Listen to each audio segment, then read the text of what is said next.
Hi, and welcome to Monday Night Toy Ramblings with me, your host, Lawrence. And today we got a hell of a show. Well, maybe a hell of a show. Who knows, all right? It's a show. We got more than I realize that I have going on in here. So, um, let me tell you, can everyone hear me? If you can hear me, say, hey, what's up? I see we got 10 already waiting. Listen, I'm going to tell you my little secret. I wait till we get a few people in, and then we jump on in there, and hopefully that's going to grow. Hopefully we're going to see even more people. Um, Matthew right away says, you should announce your co-host, Roman. You know what? Just speaking of that quickly, there's a couple things I'm going to mention. I was going to mention this a little later, but since you already brought it up, I am working on a shirt with him on it. Hopefully, it's something you guys will enjoy. The other thing that I also don't do, but all the other channels do it, so why don't I do it? Is I need to kind of push the channel membership. We got like 3 channel members. I know it's something little. There's a 99-cent one just to help support the channel, and then there's a $2.99 one where I want to put more content, different things like that. But I need, you know what we need? We need a name. And I was thinking, everyone, all the cool shows have like a cool name. Can you guys hear him? It's like he hears his name, so he's got to get up. And today might be a tricky one because my son is kind of jumping around right now. But anyway, I was thinking maybe Roman's Dog Pound for all the channel members, but I have to figure out how to even put a name in there. But anyway, channel memberships are available. Jump on there and grab one before they're all sold out, right? Isn't that what we're supposed to do? Anyway, I do want to mention, I will mention this a little bit later also, but he is in the chat right now, is Radical Toys, and I just happened to be looking at his his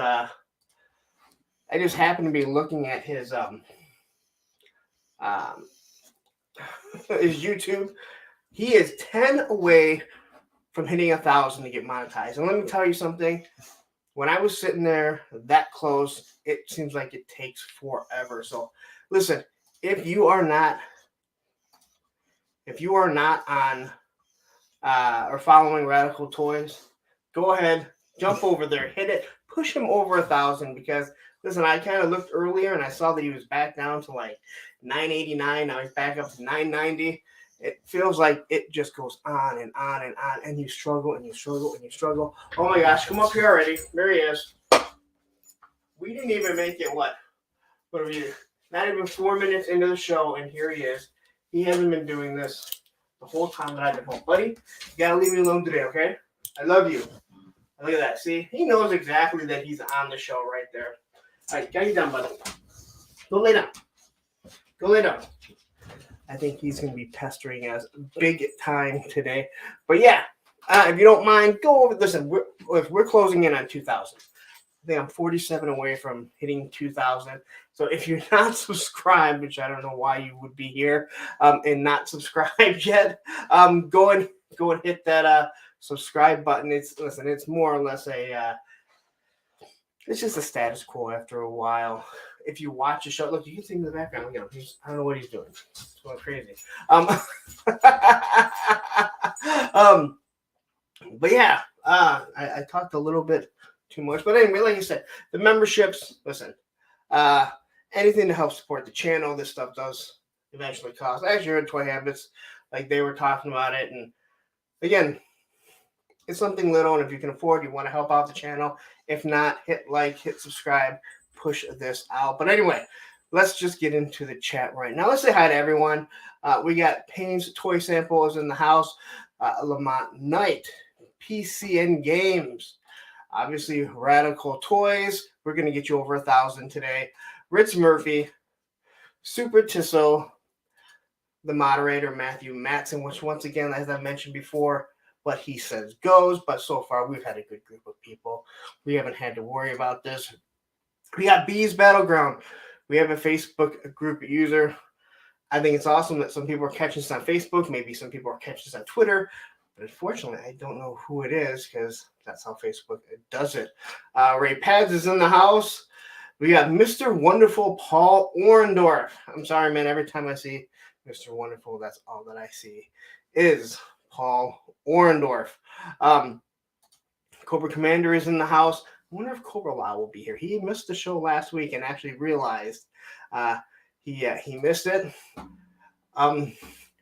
Allenson, is that said right? And Melanowski. See, my ex, she has a Polish Ukrainian last name. Sometimes you can get those right. Sometimes they're just like they look. BMW is in the house. And I think that is about Masterversal Toy Hunters in the house. Dan Jammin, JLS Comics. I have to apologize to you right now. I've seen you numerous times, and sometimes you don't realize that people have channels. And I checked out your channel, and you have some very interesting content. How I missed it. It shocked me because you have like 47,000 subscribers. It's crazy. I do apologize, but really, really good content. I learned more about Tripwire than I really ever thought that I cared about. Jeffrey Smith, I say Masterversal Toy Hunters in the house. It was nice to be on a show with you. I was on a show this weekend. Ostradamus. I probably should have grabbed a link for that. I did not. I will Masterversal Toy Hunter. I will let you, if you have a link to Nostradamus, I can't think of his name. Throw a link in the chat. I had a really good time with Payne and everyone. And Psycho Dad is in the house. Anyway, all right. This is me just rambling on. Yes, Bees, yes. He has great videos. Like, I did catch it. I started watching. About Airborne, and I'm like, oh my god, I could be here all day. That is a rabbit hole that one day I will end up just sitting there going down, just going down that rabbit hole. But I gotta say, listen, I talk about not promoting the channel. Big Bacon here, he has his own channel here.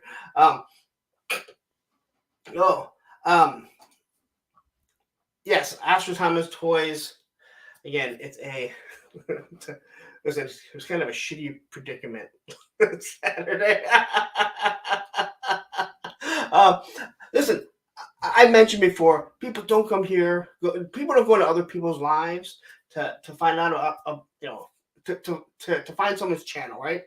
That's why I say you don't promote on this channel. You don't promote on other channels. But when you talk and you go back and forth with people, that's how you find out other people have channels. Some have great content.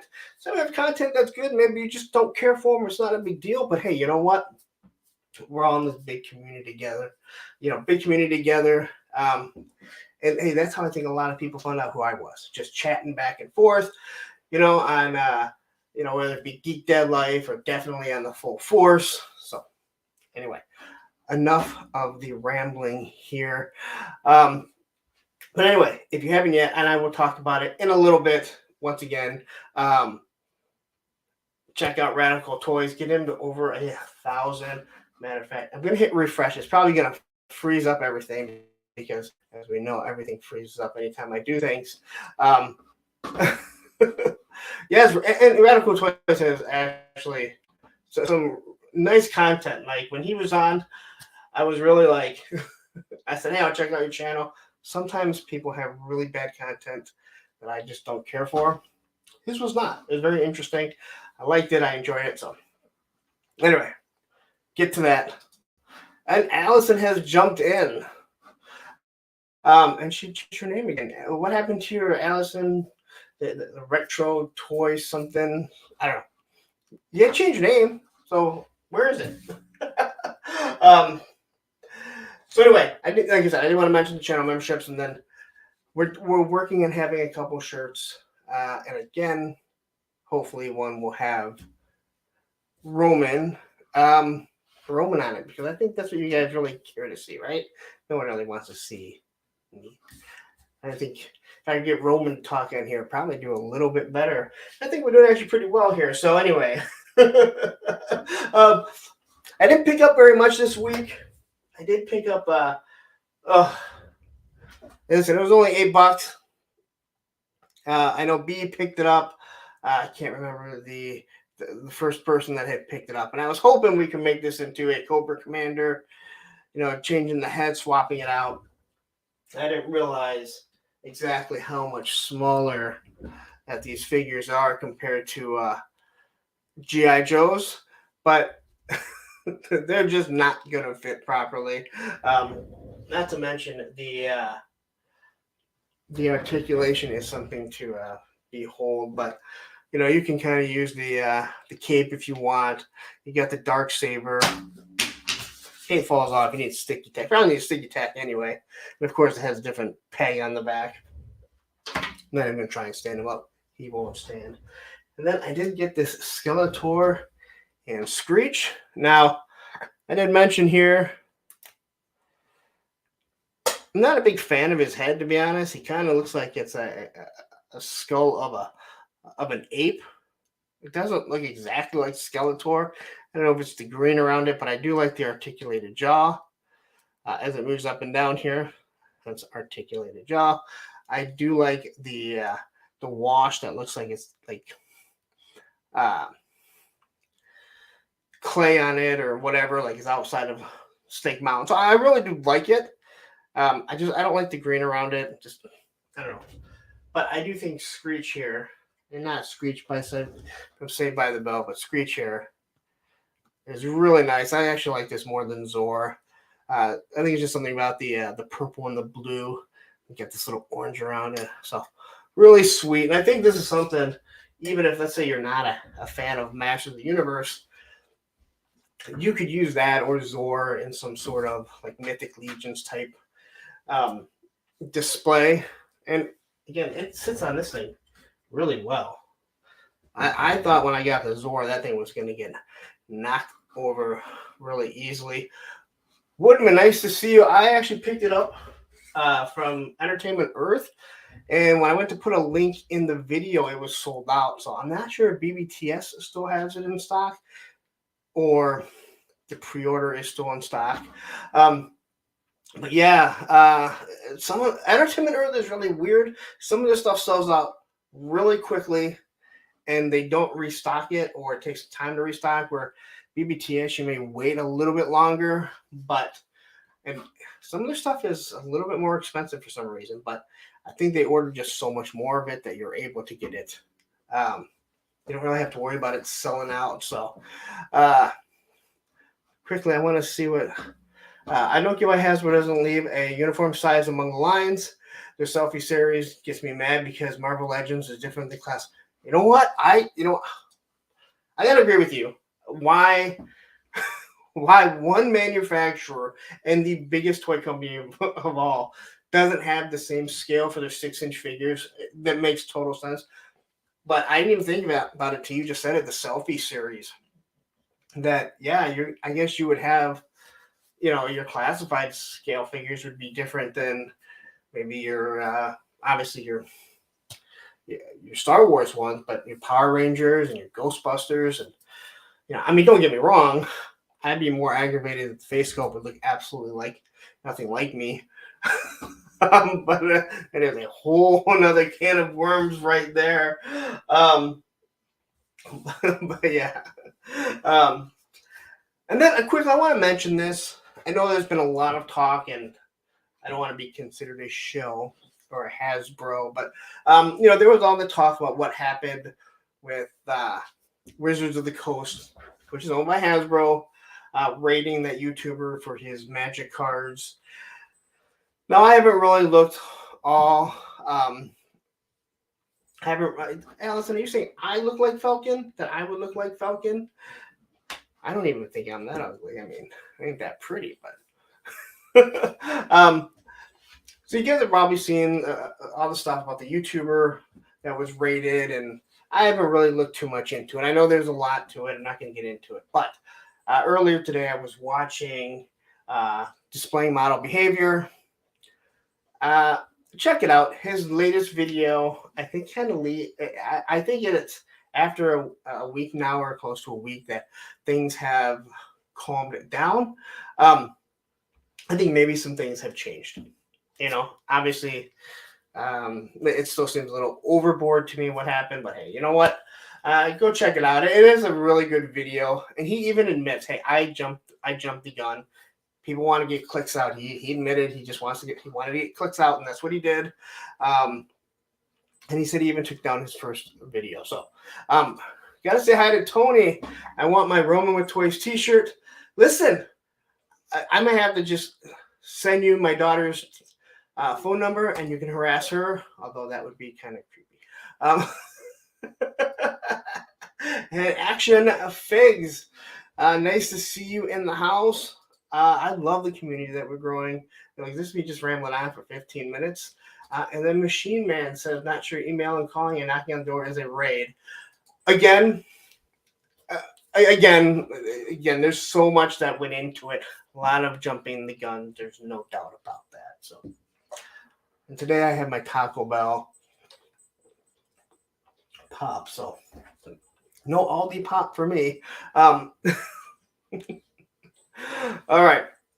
So let's just get into everything that has been going on. And yes, Tony, I didn't early, I did mention we are working on having a couple of different shirts. One that would have Roman's face on it, because frankly, no one wants to see my face, because I had this wonderful idea. I don't think I ever told anyone. I had this wonderful idea to take this guy here, Bazooka, and my face, and do a tune. I tuned it up so it's in like this tune form, and I was going to do the mustache wave, but my face looked exactly like me, and I'm like, nobody wants to walk around with some crappy YouTuber's face on his shirt, so I didn't even go about with it. I had this really good idea, but the tuning thing looked too much like me. So, Tony, we are working on it. But anyway, let's get into the news so we can get into the topic. And there has been some news earlier about the Haslab H.I.S.S tank, which, let's be honest, it's going to lead perfectly into what our topic is, even if, when we do get to it. And I do want to mention also again, Danny, who's been in the stream recently. She was back and watching some of the old stuff. And back in January, she watched one and she's like, "I don't think you ever really hit the topic." I have to say, if you go back and watch any of the old ones, and maybe you're glutton for punishment, if you're glutton for punishment, but I gotta say, she mentioned about I'm not sure it really hit the topic, and it was about what type of collector are you? And I have to say, back in January is when I first was getting into the format. So even though sometimes we don't get too much into the topic, if you watch some of the older ones, you realize sometimes we get to the topic and I don't ever really talk about it too much. So anyway, let's talk about some news here. And I know we talked about this last week, but it looks like it's already popped up in some of the online toy stores. They're not online toy stores, actual individual toy stores that people have. So I just wanted to mention, it looks like this guy will be out real soon, if he's not even if he's not popping up yet. Also, Hella Dope Toys, they said they got notification from NECA that it is on its way. So if you are interested in this, again, he comes with the draped wings, comes with the giant wings, and 2 different face sculpts. Get ready, because he's going to be coming out soon. I was really on the fence about getting it. I still am. I just don't know if I want another Goliath. When I already have Thalog, who looks just like him, and I know it's a different character, but all right. But I know I rag about this company a lot, but it's a Super 7 Ultimates, and so these are Star Trek figures. I won't go too in-depth into Star Trek, but just after seeing Picard, realizing that it was such a better season than what so many people love in The Mandalorian, these did pop up here. And again, it's Super 7. So we know the articulation is going to be very, well, not articulated. But from what they show you, there's only 3 figures in the wave, which normally, I don't know why. Okay, so this is actually kind of funny that I need that Whoopi Goldberg pass. The others. Okay, so this is actually funny because I was going to ask if anyone really wants a Whoopi Goldberg. And you're the first one to jump in there. But I'll discuss that in a second. So this Picard looks really good now. How he actually comes out looking when he's in hand, well, who really knows? Because we know Super 7 is show you one thing, and then what you actually get, especially when it comes to human faces, they look awful. But I still can't get over this articulation. You can see that his arm barely bends 90, and for this price point, and because you never know what you're getting is, scares me. Here's everything he comes with. But you could have him fight with Brooklyn here. So that would work there. Worf. I'm still on the fence about these. Okay, hold on. Allison says, like, not even being sarcastic, I 100% have been wanting a high posable Whoopi since the movie Burglar. Well, high posably. I mean, then you're going to be waiting because this is a Super 7 Ultimate. Worf looks decent. I guess he looks more like the older Worf. Not the older Worf, but the younger Worf. Here's everything that he comes with. I've never understood the weapons with Star Trek.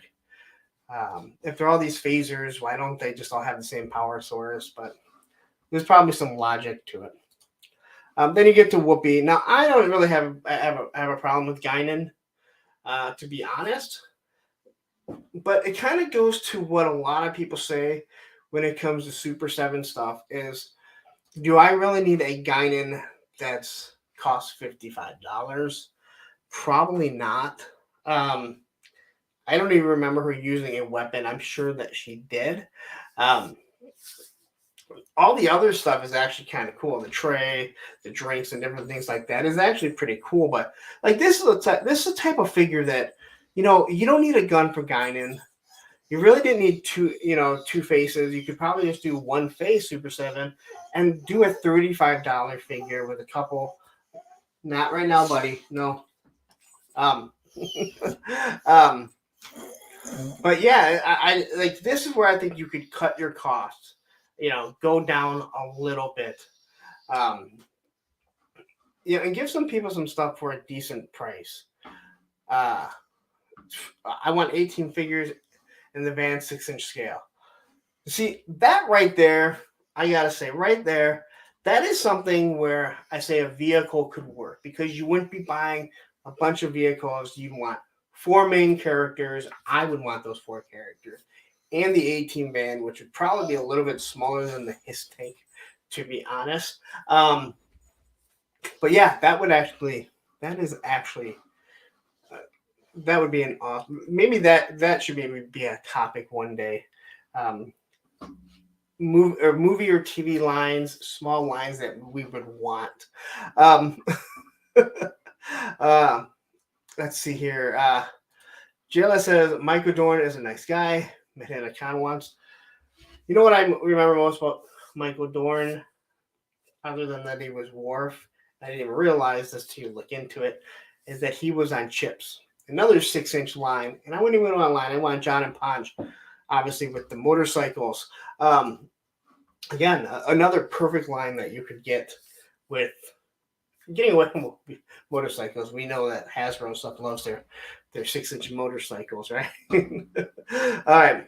Well, anyway, Allison seems to like this, so good for you. I'm glad. Hey, you know what? It's not something that I would want, but hey, you know what? I believe you collect a lot of female action figures, along with many other things. So hey, you know what? Good. Hey, listen. I may not like Super 7. I'm going to rag on them. But again, if their digital renders were what they they showed, I probably wouldn't have too much of an issue with them. Just like I don't have an issue with the Mythic Legions for their price. All right. A lot of this seems to be older news because it came out, Tuesday or Wednesday. So you have this Joe Fixit. Now, I know who this figure is. I've seen a lot of people talking about him, so I know who he is just from the comic covers and stuff. I have no attachment to him. I will say, I think he looks really nice.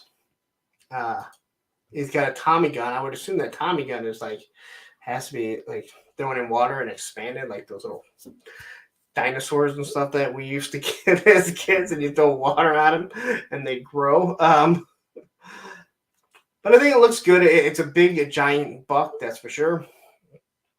And he does come with 2 heads, 2 hands, and a gun. I don't know, is he supposed to be the Hulk in an alternate reality? I don't know. I just seen a lot of people talk about him. But the pinstripes, he looks really nice. The hat seems to be molded onto the second head, which is probably a better way to do it. I know a lot of people complain about berets, where they're not molded, they don't look right. I think berets look perfectly fine for the most part. Yeah, they may not look normal, but guess what? Humans also don't have, gaps and stuff. But I would say for this figure here, I would love, and for Kondo here, had a second head where its hat just stayed on, because this thing tends to pop off really easy. And yeah, I know I can use some sticky tack or different things like that. So that is what Joe Fixit. It's a Walmart exclusive, so we all know how Walmart exclusives go. We also know if we order Walmart, are they going to come? Are they not going to come? So I'm quickly trying to go through the chat, looking at everything here. I'd say I'm going pretty quickly, but we also know how that we also know how that goes. No, it's Mr. Fixit. Okay, I don't know. I have Joe Fixit written down. I don't know why. I apologize. I'm not a huge Marvel Legends person. And I'm not claiming to be an expert. And sometimes I speak and say stupid things. All right, so then we got a little bit of Star Wars. As we all know, May the 4th is coming. Speaking of May the 4th, I know Matthew's already posted it. We are doing Punks on Film. We're going to be talking about Revenge of the Nerds. There is also still time to talk about still time to vote on what movie we're going to watch next.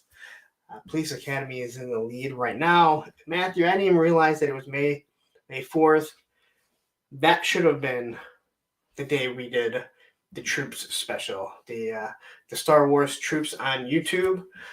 If I would have realized that it was May 4th, we would have done something Star Wars, but that's not how we do things. We either get lucky or we don't. No more Star Wars figures. Listen, there's always going to be Star Wars figures. They may be a day and $1 short, but you're going to get them. And they're probably going to be all Mandalorian or Stormtroopers or ones you already have. Caramelized. What is it called? Not caramelized. The credit collection. They do give you this awesome credit here. What the hell? Listen, if there's a team that just mails it in more than the Star Wars team and Hasbro, I don't know who it is. Not like they're spreading them too thin. You got Emily that's on 3 different brands, and I think they're all probably doing better. Now, I will say this. The Fleet Commander, I think he looks really nice, to be honest.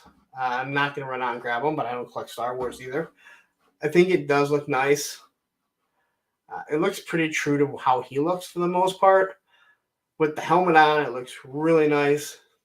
I like the blues and the silvers. It looks like the Mandalorian.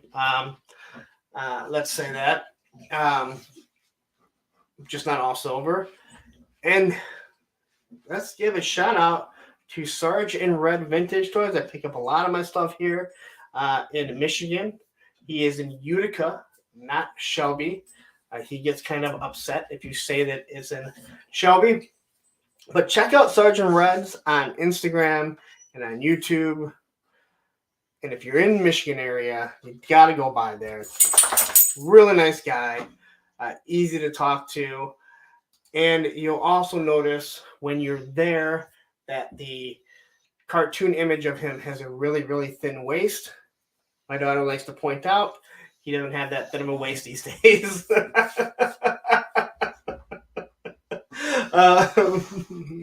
So anyway, check out Sergeant Reds if you haven't been there. Check out him on Instagram.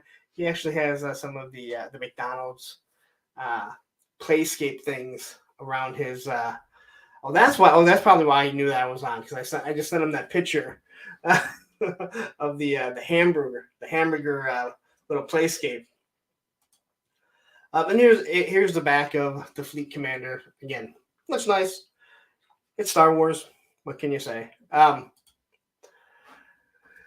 gotta get to this. I love the Biker Scouts. Now I don't have any of them. I don't have any of the newer ones, just because of their price. But growing up, Return of the Jedi, the Biker Scout was always my favorite of all the Stormtroopers. I thought he had the coolest weapon.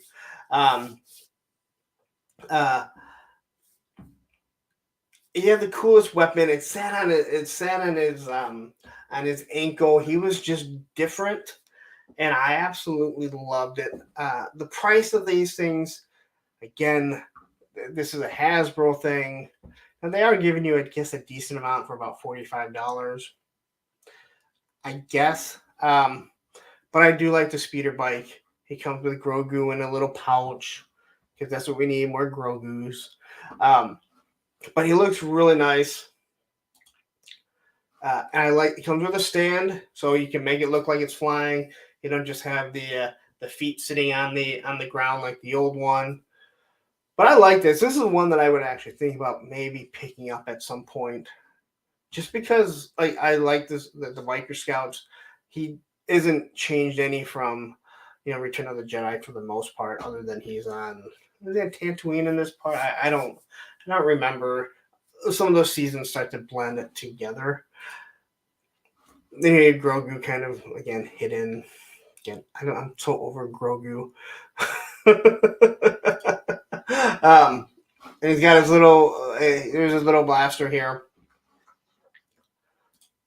And I have to mention, I know people don't like the windowless boxes, but this thing is awesome. I loved, because this is the feels of the 80s when you pick up a Star Wars vehicle. This is what you got. So Star Wars, I will give them this. This goes perfectly into your collection. Yeah, and let's give a shout out for Sergeant Reds here. They have Alex Vincent coming into the shop for a meet and greet Sunday. So again, if you're in Michigan, and I know a lot of people are from all over the place. Yeah, they just had Sergeant Slaughter, I think last week or the week before. So yeah, he brings in a lot of people. So again, if you're in the area, you got to stop by there. I think that we're lucky here in Michigan. We got a lot of good toy stores, but he probably has the best one. And hopefully you might be able to see it soon, buddy. I'm not letting you out right now. No, you just went out. No, not right now. But yeah, looking at I look at these boxes, and this takes me back to being, not even a teenager, and an 8-year-old, a 9-year-old, 10-year-old, just looking at the box. Again, we didn't always need the windowless packaging growing up. We also didn't have the toy swappers either. But I have to say, I think that Star Wars, they were lucky enough when they went to this size and everything, they were able to do a real seamless merge from what the classic stuff looked like. And I know some people would disagree, but I think this just stands out amazingly. And then we have the FX lightsaber. Again, another wonderful This will be another wonderful lead into the crowdfunders that we're talking about. So I think this thing's like $250. Again, people like Yoda though. People didn't like Reva, so there's a reason why that thing failed for many, many reasons. But if you do like Yoda, if you're into the FX lightsabers, which honestly they are amazing, they're kind of pricey. But if you like to have a display and you need this for your wall to hang on there, or you just love Yoda, man, this is for you. Give you a nice stand. You can either have the blade in it or not. And so here you kind of see the hilt here. Here you have the blade. I don't really look into it. Do they have like a USB charging port where you can just kind of plug it in and keep it illuminated? Because that's really where they need to go, to be honest. Where you can just have it illuminated. No sound, because no one wants to hear a humming sound the whole time. And there's the box for it. RL, nice to see you. Nice to see you jumping in. And right now we're sitting here with 42 people. So I'm going to say it again right here. Radical Toys, run over there and get him over 1,000 so he can get monetized. I don't even know if he has enough watch hours. I'm assuming he does because he does a lot of lives and everything. Jump over there, subscribe to his channel, get him over 1,000 because I mentioned before, it seems like you sit there waiting to get to 1,000 and you're just screaming because it'll hit like 998 and then it'll drop down to 996. Then again, while you're here, if you're not subscribed yet, subscribe to the channel. I think I'm 47 away from 2,000 and I just want to pat myself on the back. All right. So let's get into a little bit of ramen. And here come their M.A.S.K toys. And now this is called their Red Gull Wing. So we all know what this is for M.A.S.K. And honestly, I can't even think of the name of it, to be honest. Completely blanking out. I also can't figure out what scale it is. I believe this is a 4-inch scale. So if anyone knows what scale this is, I would love someone to put it in there. It drives me nuts that I couldn't find the scale on the Ramen Toy site. You think since that guy is on every site, it would be awesome. You would think they would have what scale it is. Yes, Anthony, I agree with you. It looks awesome. But this is something I have to laugh at. So it was on his Facebook page, right? Yep, it is the Camaro. Okay, Payne says, I believe the scale is the original. Oh, so it's like a 3. Okay. I couldn't tell. Okay, Arl says it's the Thunderhawk. I apologize. I meant to look that up. It's pretty easy to find. So what's funny is, why do you want to mention it? And you'll see the guy holding the hand, but it's hard to say like how big someone's hand is.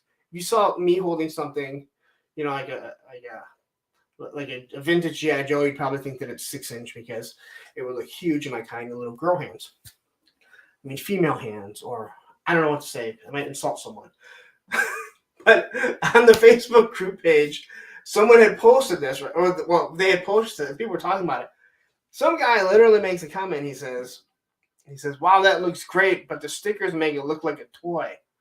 And I believe he was dead serious because the comments that piled in after that were fast and furious. And yes, I did say that on hand.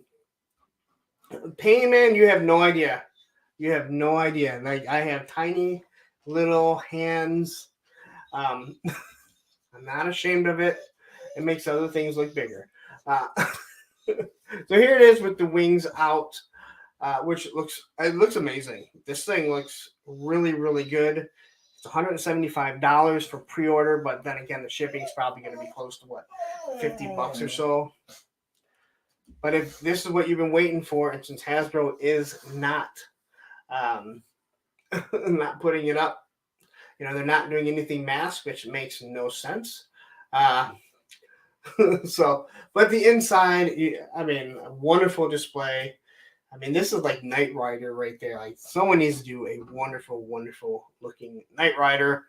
But look at the display inside of it. So Ramen, I mean, they're really going to push that boundary to make Hasbro's, Haslabs, they could really hurt them, especially what they're going to do with the Charger if it comes out to be nearly as good looking as what people think the Charger or the Hell Charger, the Engine of Vengeance was going to look like. No one can ever compare them because it didn't make it, but there's a lot of things that they can do here. JLS says, I had that car in real life. I'd be blasting Panama by Van Halen. Listen, where I live, there were so, like, the greatest thing about the Camaro is that the burnouts could have it, at least here in Michigan, the burnouts could have it, or the Canadians and the Italians could have it. And like, you wouldn't look at it as a burnout car. You wouldn't look at it as like the Italian, the Canadian car. Anyone could have one. And it would fit into all types of groups. I actually got a good amount of pictures. Okay, so yeah, so this is what I looked at. So that's why I thought that it was like a 3.75, but 3-inch would seem more appropriate by looking at how the hands are. And I mean, it looks absolutely amazing. I think Hasbro, people want M.A.S.K, and so I think they're really doing themselves a disservice by not putting these out there. Let's see here. Tiny hands are good for getting up in those hard to reach places. Let me tell you something.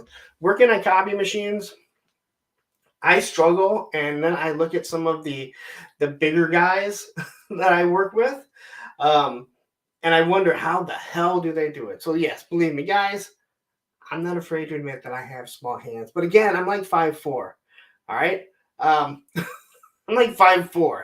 I'm not joking when I say I'm tiny. All right, at least short wise. That's what she said. Exactly. But the hands make it look so much bigger. Here's another picture with the Go Wings. But I mean, just looking at the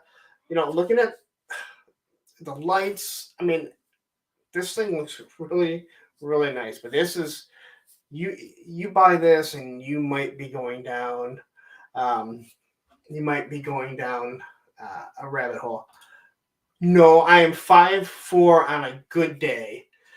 Probably around 5'3" on a bad day. You keep making fun of me. I will send my daughter in with her moist hands to give you high fives. Yes, right here. Just don't lie. You're like 6 foot. Yes, you know. You know. Yeah, there is a figure. Did I get a picture of the figure? There's the bottom where it looks like the rocket. I believe a rocket will drop out.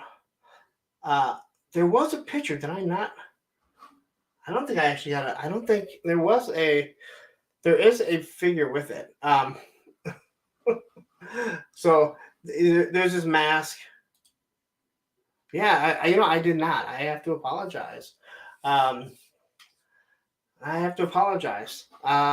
don't know why I would not have grabbed that. So, I've really opened up myself for a can of worms with my height and my small little hands. Maybe I'll do a little tiny hand shirt. A punk with tiny hands. And Payne here says, yes, there's a version of the mat tracker with it. Now, Sarge, you say you're going to measure me next time I come in. Listen, I like to measure myself and say I'm as tall as the lowest 7-Eleven scale is, so they know how much how tall a robber is. So sometimes I'm like 5'6", other times I'm like 5'1". It all depends on where they decide to stick that thing at. Handsome head injury, nice to see you joining. Man, we got a good group of people, 48 guys in here right now. All right, so let's get into Hiya Toys. They showed their 6-inch version of their Judge Dredd. Now it looks pretty good. I'm not a big Judge Dredd fan. And not that I'm not a fan, I just don't know much of Judge Dredd. I've seen the movies. It's a wonderful concept. I love the Anthrax song. I Am the Law. If you don't know that, I was so mad that they've done Judge Dredd movies and no one's put I Am the Law in there. It's literally a song about Judge Dredd. Um, so looking at this, it looks really nice. There is no doubt about that. I did hear some people kind of mention that it looks like the articulation may not be great. And I kind of agree with what I'm seeing here.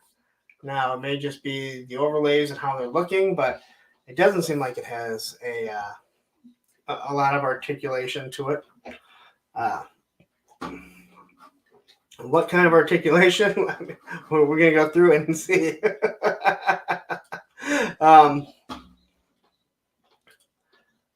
So, like, you can see there's not a lot of joint spaces in this. So it does make me worry. And just, again, we're going through the pictures. You wonder.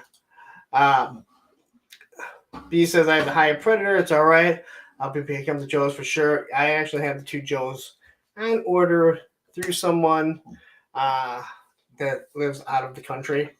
So hopefully we'll be able to get that. Matthew says, I love Judge Dredd, but I don't know about this toy.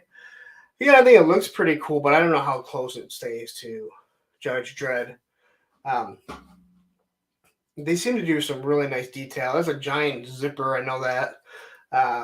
But you can kind of see here, like, yeah, the articulation just does not look like it's going to be there, which can be, and again, I'm not big into this.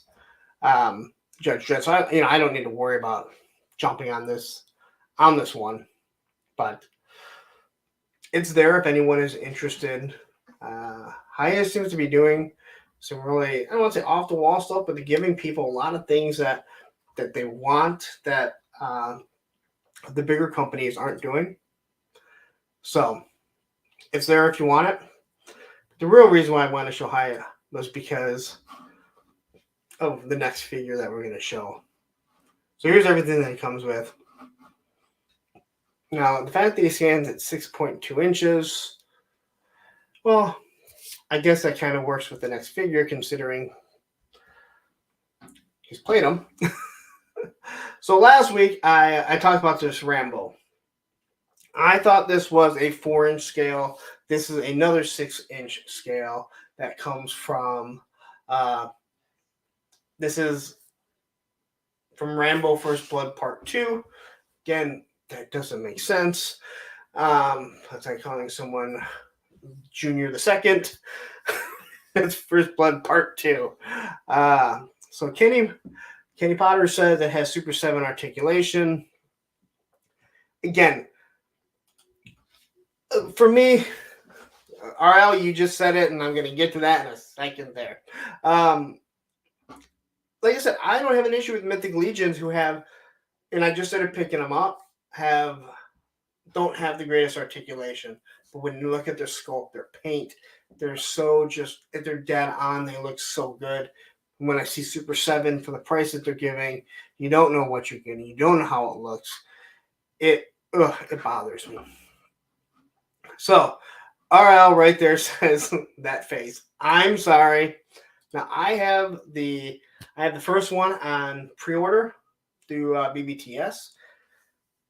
And I forget who I was watching, but they were saying, I think they use the same faces, put different hairs on.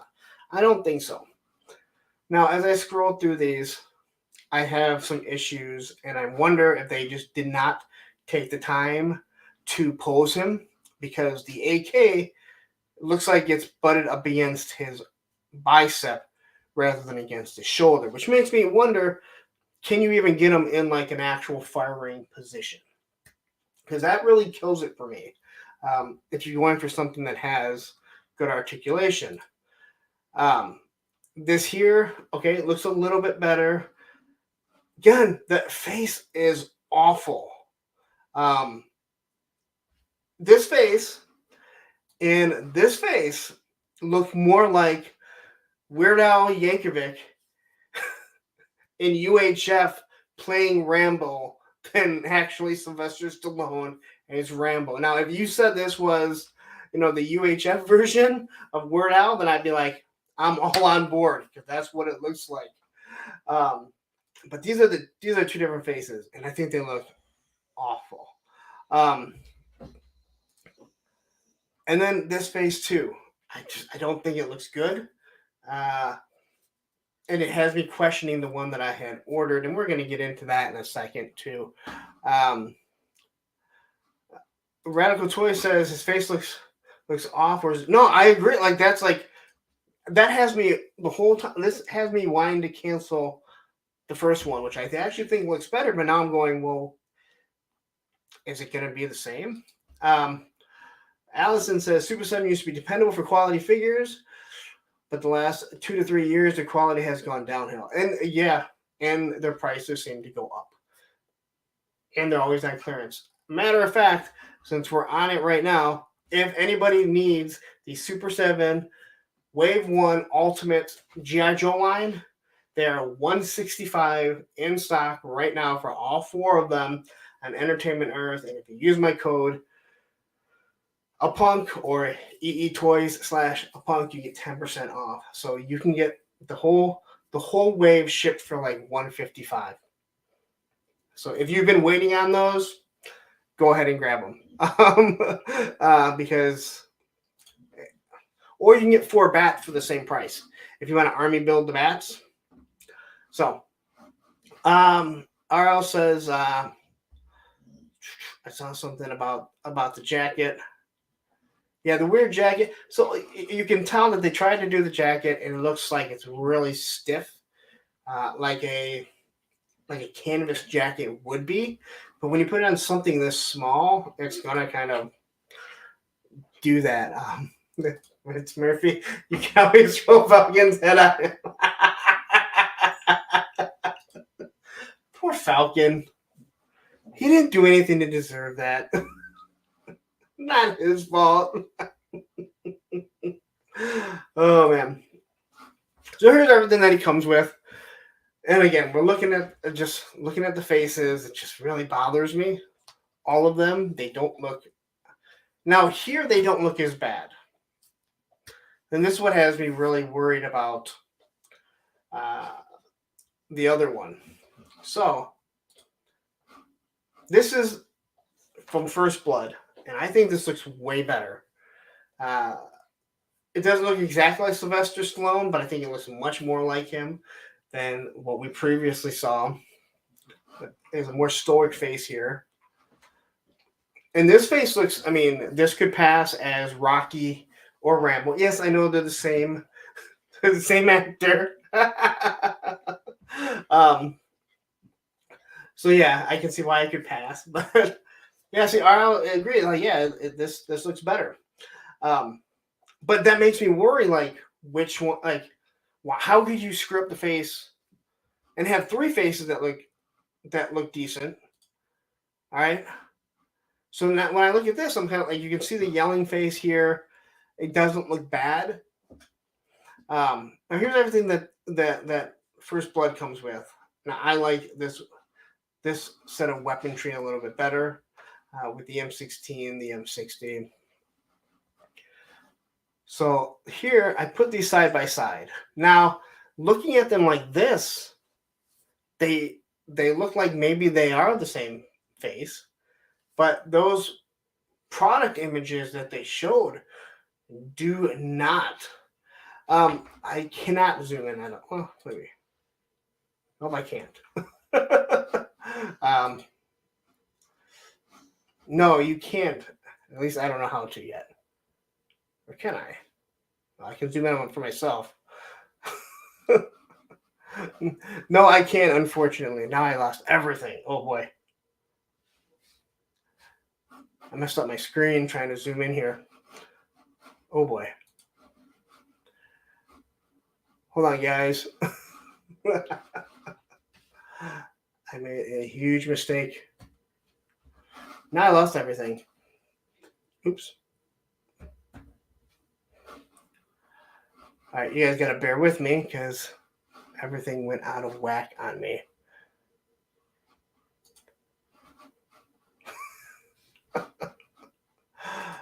Here's the technical difficulties that we have avoided for quite some time. But you're not seeing what I'm seeing. And I got everything all messed up right now. So you guys got to kind of bear with me here. Oh, boy.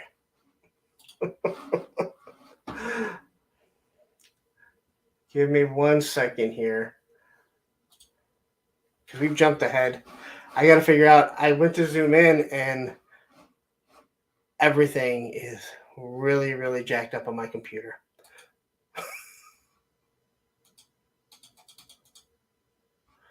Oh, boy.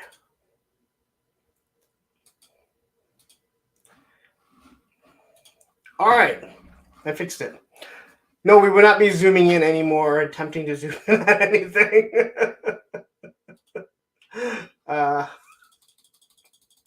If you guys could see what I was dealing with, you'd understand the issues. Everything on my screen got super, super big. And the chat got super small to the point where I couldn't read it if I wanted to. So we'll add this back to the stream. All right. Okay, so yeah, this is how they look side by side. And again, these pictures look a little bit different, but I'm extremely worried, especially the First Blood Part 2 is $90, where this one is $80. All right. So I just put Snake Mountain in here. I know we talked about it last week. It did go up for pre-order for $80. There's a few different places to get it. You can get it on Entertainment Earth still, but I don't think Entertainment Earth will ship it for free. So you guys got to watch that. And BBTS still has it for $5 more, but then you got to pay for their shipping. So I believe that it's sold out on a lot of other places. At least that's what other people in the community have been saying. I haven't ordered it. It's just I don't have a place for it, and yeah. The Mega Constructed version is like $150 more too, I think. Isn't that like $250? And it doesn't fit, the scale figures of Origins, but yeah. So I could see what was on the screen because it was huge. I just couldn't see how things were changing. I really wish like you guys could have seen what I was seeing because it was kind of crazy. Ted Darklaw, stuck at work. Want to pop and say hi and leave a like. Have a great show. Thank you. Listen, hey, if you're ordering online, check out Hella Dope Toys. He and I believe Aaron own it, and they will ship out fast. Actually, last night they had free shipping. So I think, hey, just a suggestion. So I'm going to spend your money, Ted Darklaw. I think every time you do a live stream, during that stream, anything that people order, it should be free shipping and handling. Just an idea for you. It might help. It probably would help with this guy here because he'd wait to order everything at that moment. But you'd have a hell of an order being ordered on Monday morning. Probably have to take Mondays off of your regular job. Here, Mr. Wonderful, he can attest by him. So I know Payne can too. He's ordered a bunch of stuff. So again, keep up the good work, guys. They do a good podcast or YouTube show. Sunday nights. Again, Sunday nights is a clogged night. But again, I think there's a lot of clog nights. I think there's other. In all honesty, I'm not even joking when I say I believe that there are other. Just really quick, I believe there are other YouTubers on right now, or at least on Mondays. I have no idea. I literally planned Mondays out, as I mentioned before, due to Geek Dead Life being on Sundays and Toy Anxiety being on Tuesdays, and then working out every other, looking at every other day what I wanted to do. So I do believe there are other shows on here. So I appreciate everyone coming in here. Again, you can watch it on the replay. Again, we're all one community. We should be working together, not against each other. Like it seems like so many of us are. And don't get me wrong, I also take shots at people too. We won't mention any names, but he lives on an island all by himself. All right. So anyway, I just threw this in here because again, I went up for pre-order. So if you do want to grab this, run out there and grab it. B says they're pretty fun, and there is a Eternia rumored to be split into 3 sets. Action says I'm too busy modding to go order during the show. All right, well, see, you would still get some. You just leave it open, then hit order right away. And Payne says great, wonderful story, and that's one of the things. Like I gotta say about them, they're small right now, so they're able to pack it and then ship stuff out right away. And listen, I'm not getting paid by them. Buddy, I can't right now. I can't. All right? I cannot. You're just going to go lay down. And you don't even need to. I know. You don't even need it. All right. Let's see here. Mr. Wonderful says, I think we need our own network like HDT, Sony, Sunny Chat have a Sunday night with the whole TGIS approach. You know what? Okay, so I got to say this.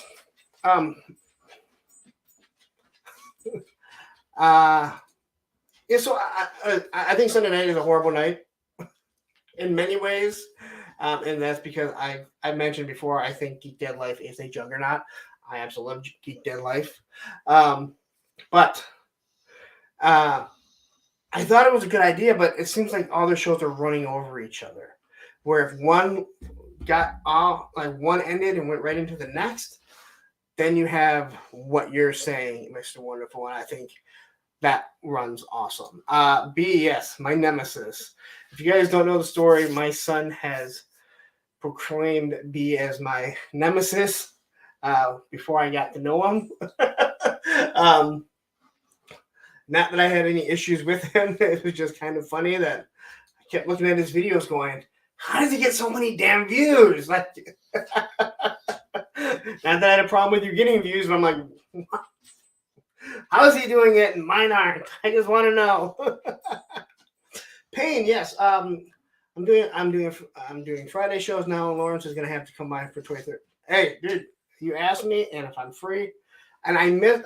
I knew you were starting one, but I didn't catch it. Like I didn't realize that you were doing it. So you know how YouTube is. How sometimes they tell you certain things around, sometimes they don't. So I'm going to definitely go there and make sure.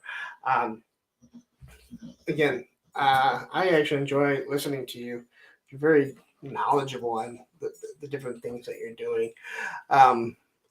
Yes, he does, but he doesn't because it's actually starting to rain out. I don't want to let him speak because he won't shut up. All right, you think I'm bad. Yeah.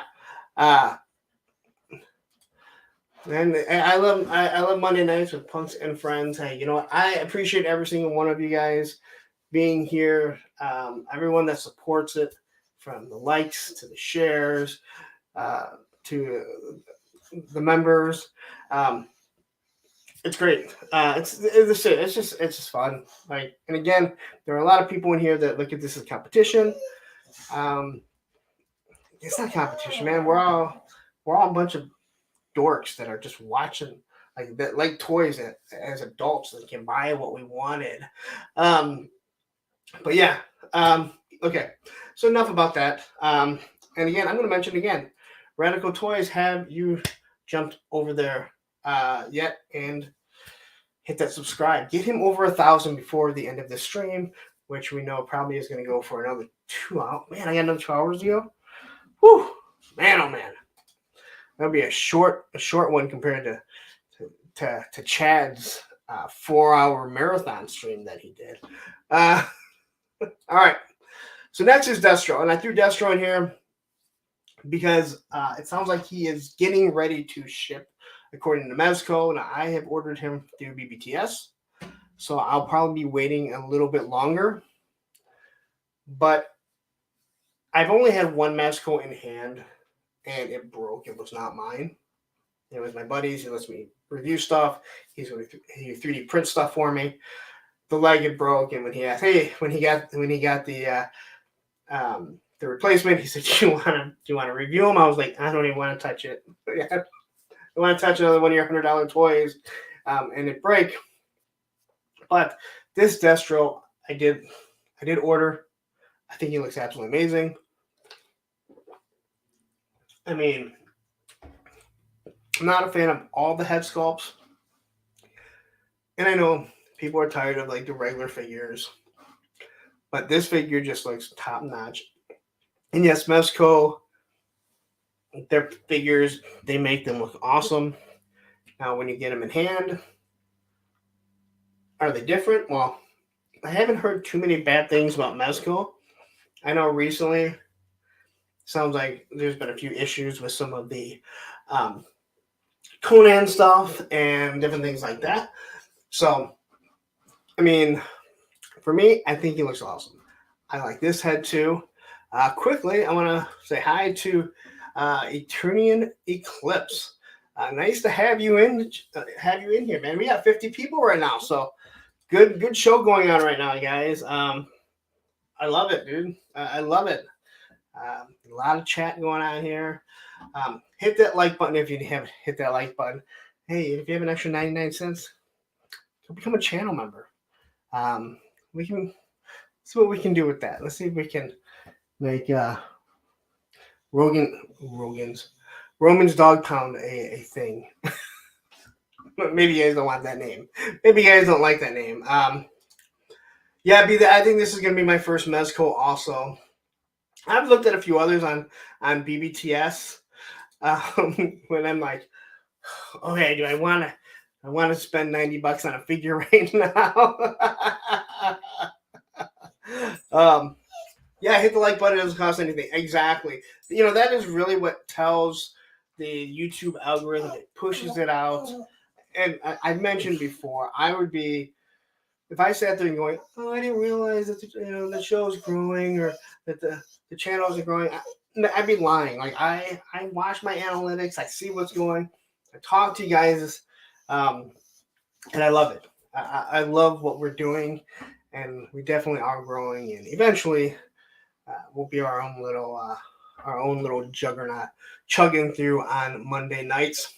But back to Destro. I had to throw this picture in here because it sucks to only have one of these when you have so many accessories, buddy. Not right now. I love you so much, but not right now. You look so cute. I know, you're like talking. No, as you guys listen to Roman, has anyone on YouTube checked out is it Zeusy the Talking Pit? Oh my gosh, if you haven't, check out, I think it's Zeusy the Talking Pit Bull. Oh my gosh, he is it is so cute. It is this dog he is talking with his owner. And now they have Percy, another pit bull. It's amazing content. It's like 5-minute videos. You can just sit there and watch it and go to the next video. And when you don't if you don't think that your dogs can communicate with you, man, you are crazy. So anyway, back to Destro here. The 3 Rockets look awesome. Again, I think the biggest issue with figures like this is all the amazing accessories that you get that you can't have them all on there. So here's what you get for the most part. I cannot stand the smiling face.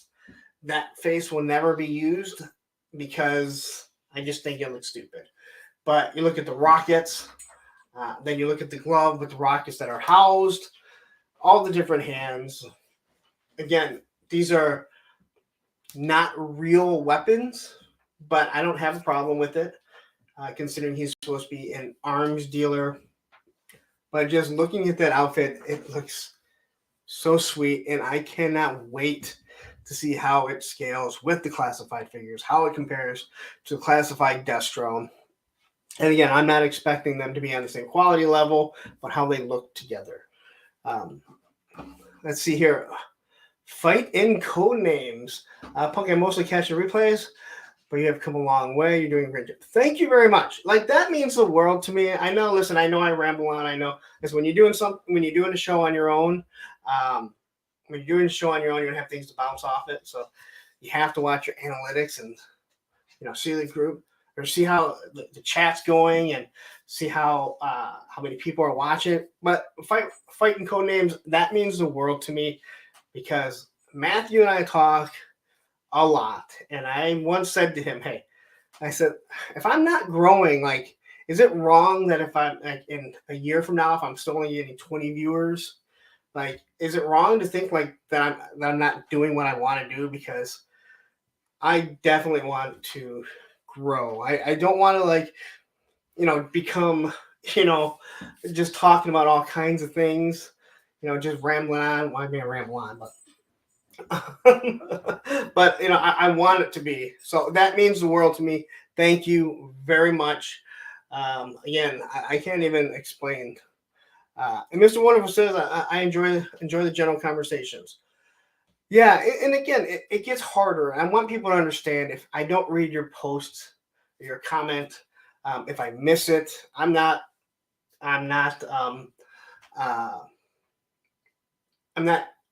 ignoring you.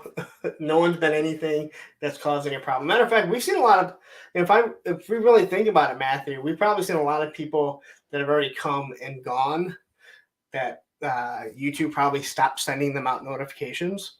Yeah, there's actually more. There's more. This is just this one page here. I don't know if the gun looks bent or it's just the angle.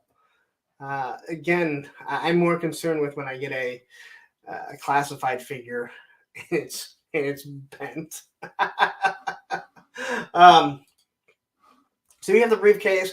It does illuminate. So when you open it up, this actually does illuminate, from what I understand. And the top of it also is like a computer, and it illuminates. Now, again, this is something that when you look at it, this is going to be great for pictures.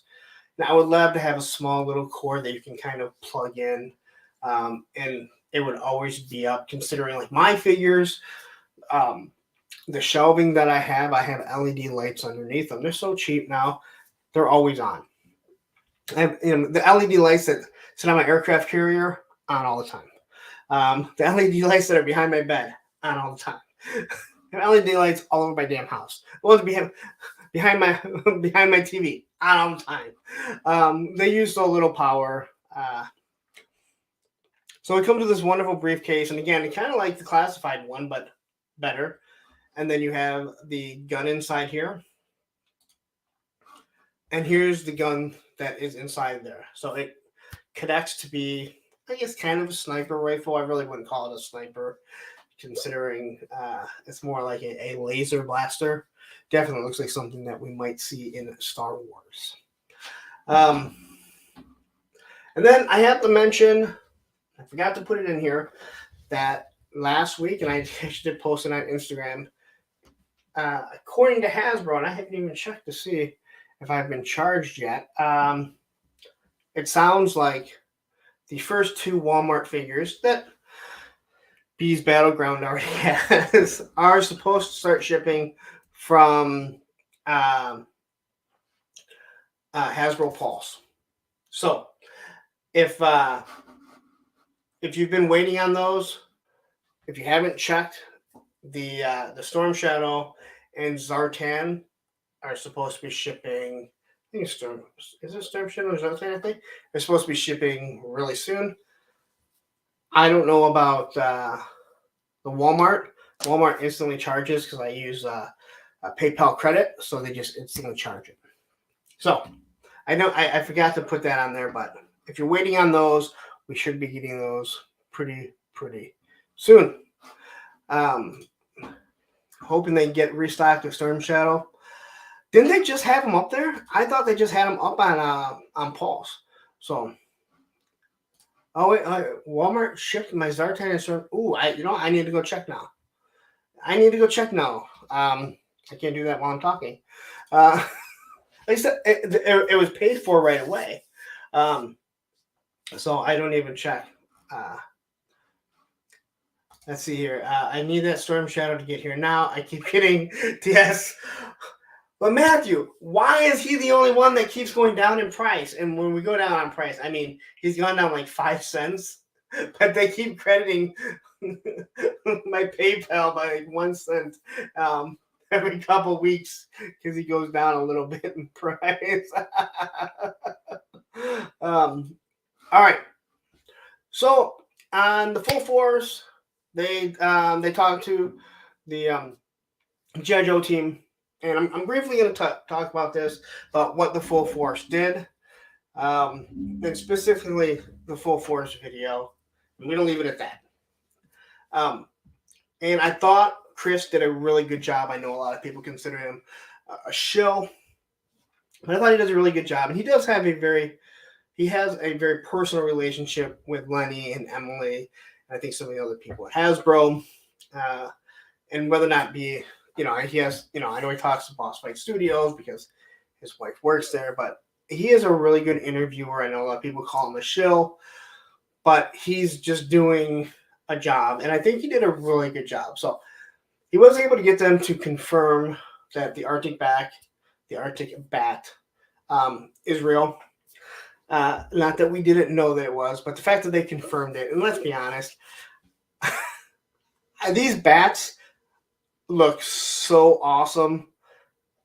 Just give me more. I can't wait for a jungle bat. This Arctic Bat is like, it makes me want to get 2 or 3. Radical Toys just said he's 5 shy of 1,000. So go over to Radical Toys, just hit that subscribe button, get him over that 1,000 so he can hit that little button to monetize, and he'll be super happy because you feel like a kid again when you get monetized. I don't know why. Manatone, it's cool. Hey, you know what? You're here. All I ask is that you start from the beginning. I will restart it from the beginning at the end. You just have to scroll back and hit play. So yeah, they got him to confirm that the Arctic Bat is coming. Which here's a little bit better picture, or a closer. I can't say a better picture. I think it looks. There's something about the gray and the white that looks so awesome. Also on the stream, they did ask about the quality control, and I'm glad that he did ask about the quality control, and he actually talked about it on the Full Force. That he said he wishes he would have asked sooner, and I agree. Like, that would have been nice. I don't think you want to come right off, straight out of the gate, say, "Hey, what's up with your crappy quality control?" Now, unfortunately, or shall I say, fortunately, he asked in a very polite way, and they said, "Yeah, we know about it, and it is a concern of theirs." But my question is, do they have any power to control that? I'm going to remove this really quick. Do they have any power to do anything about it? I mean, yeah, she's the brand manager and he's in charge, but let's be honest. When it comes to the production and stuff, I think that is really going to be out of their hands, and that's too bad. And again, they need to know about it. Hasbro needs to know that this is being brought up to them on every interview that they do. Ritz, I'm with you. You can see Lenny was upset about it. Now, do you think he was upset that they asked, or that the quality? Because I thought he was upset that the quality control was bad. Lenny, to me, seems like a very stand-up guy. I know some people would disagree, say he's a complete asshole. I've never seen that. I don't know him personally. And I've talked to him about quality control stuff before too, where it's been brought up. And I know there's other YouTubers, that will just, or Instagrammers that will just helm them. Okay, quickly. What is monetize? All right, so quickly, I'm going to quickly explain monetization. So on YouTube, when you hit 1,000 subscribers and 4,000 watch hours, you can apply to be monetized, which means that you will get a little bit of money for your content. And when I say a little bit, I mean a little bit. But if you have a viral video, who knows? But it's some money that helps going towards everything that you put into YouTube. Now, if you have a big, huge channel that's doing, that you get 5, 10, 50,000 views, you're probably going to do a good amount, but it ranges by what your thing is. To be honest, talking toys, most of my 1,000 per clicks is in the anywhere from like $9 to $20 range. Ours is actually pretty high, but you don't always get 1,000 clicks. Matter of fact, of everything that I've ever reviewed, I have not made my money back on one thing yet. But it all adds up. It really, really does. So that is what monetization is. That's why everyone's shooting for it. It just helps a little bit with the money. So anyway, back to what I was saying. I don't know if the G.I. Joe team can do anything about the quality control. Like if there's anything that they can do other than bringing up the Hasbro, because it is a corporation. It is not a small company. It is not Boss Fight Studios. It's not Mythic Legion. It's not Battleverse, where you're talking directly to someone, either the owner or someone that can directly talk to the owner and say, hey, there's a lot of issues here, man. Like, there's a lot of issues. So hopefully that can be taken care of, because the quality in with Classified and Hasbro in general was pretty good. And this is not a Classified issue. This is a Hasbro issue. And I know Chris did mention that. Like, hey, this is not just a Classified issue. This is a Hasbro issue. So it's definitely one of those things where, yeah, you just want to do it. Machine Man says you hit 1,000. Thank you to everyone that helped out. Listen, it means a lot. And again, you start losing people, and then it's crazy. So I'm gonna scroll back up here, look at some of the this is what I mean. I think he's upset because he can't say much. One of the things that people have to understand is when he comes, like when people see Bobby Vallo talking, like when he's on 3POA, like it's his company. He can say what he wants. When you see Brian Flynn, he doesn't, but he can say what he wants. When it comes to Hasbro, it's a corporation. It would be like talking to someone, from Dodge. Well, he's not the higher up. He can speak to a certain point, but there's guys pointing down at him saying, you can answer these questions, you can't answer these questions.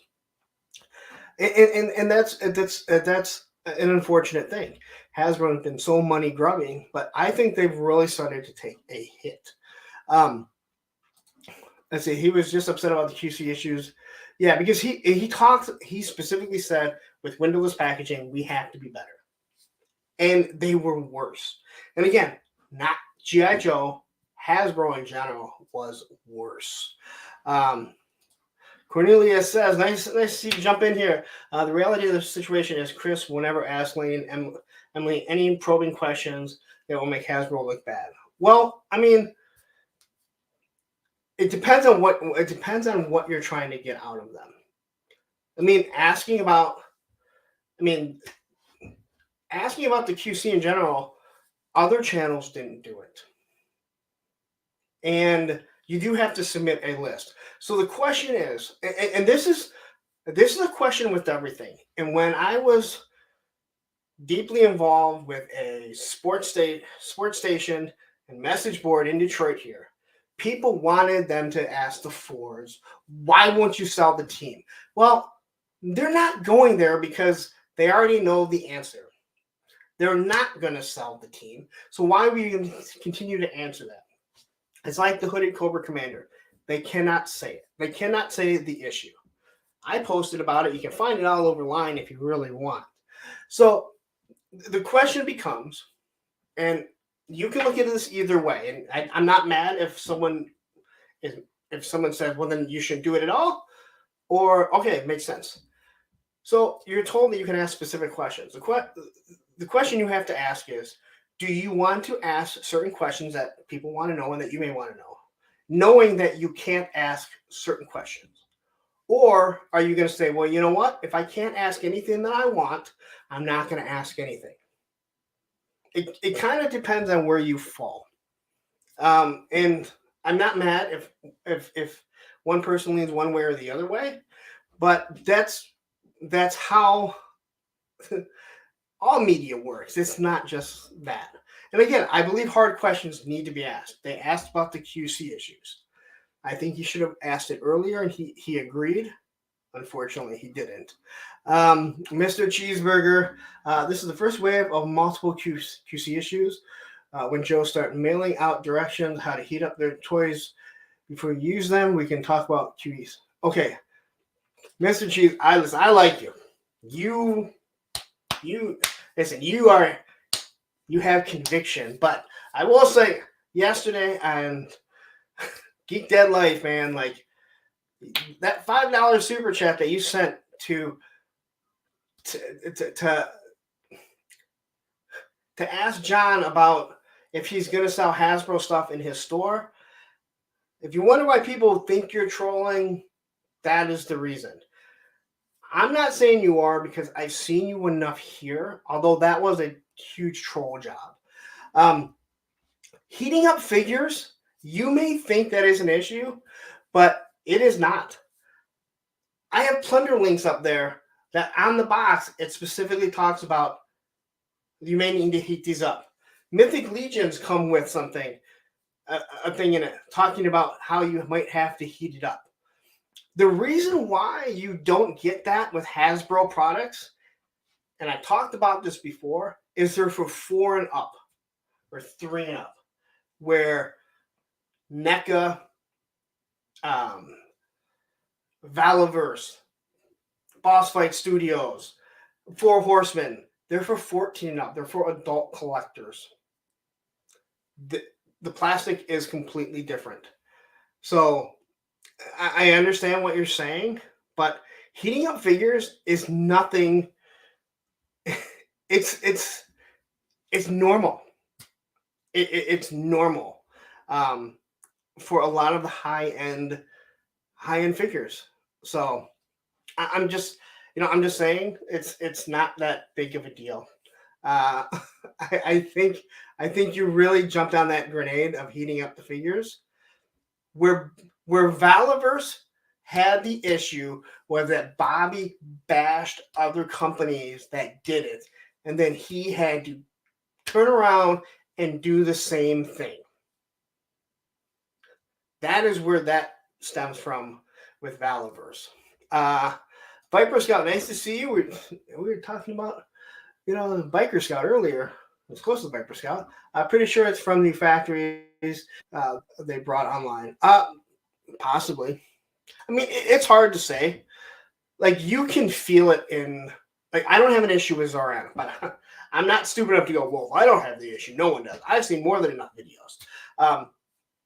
That her arm... I don't have a... And I think that if the arm is in properly, you don't really have the issue. Because I've seen people walking around with cover... Well, not walking around, but using CoverGirl, they don't have an issue. I can move my Zoran all around.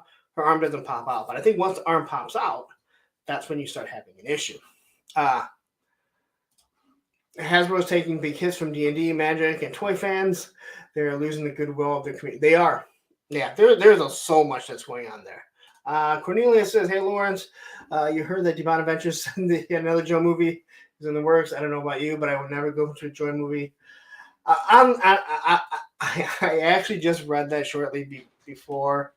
I read that shortly before I came on.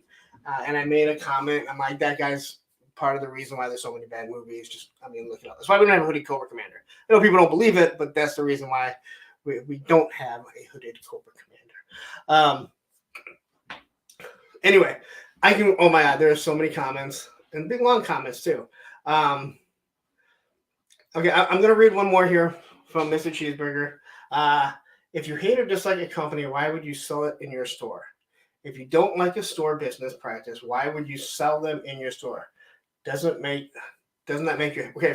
First off, I don't remember him ever saying that he hates Hasbro.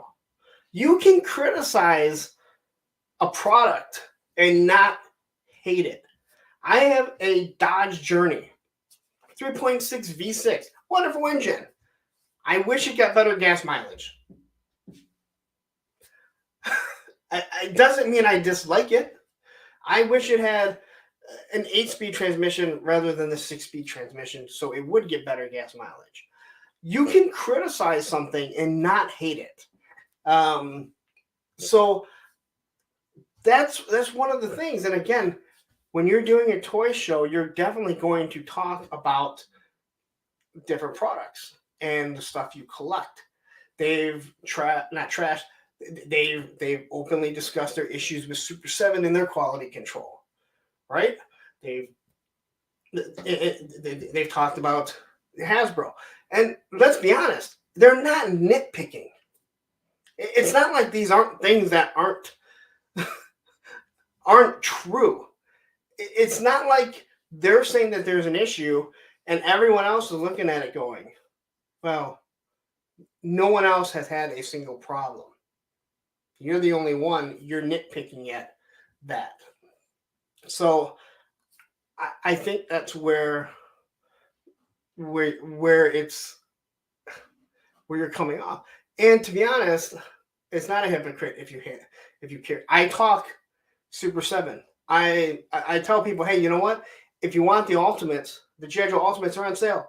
$165 for all 4 of them on Entertainment Earth. Use my code to get 10% off, right? I'm technically pimping them because, yeah, I get a little bit kickback. You get something that you want for $165 rather than $240 or whatever they were, right?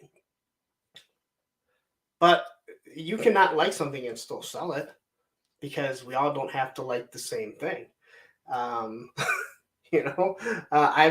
can criticize some YouTubers that I personally like, but I don't like the way that they do their streams and the questions that they ask. Doesn't make me a hypocrite because I still like them and support them. So I'm gonna get off that. The other thing, look, now we're at an hour and 30. An hour and a half. What's up, Ostradamus Toys? This is the show that I was on. I came in right after a really shitty segment.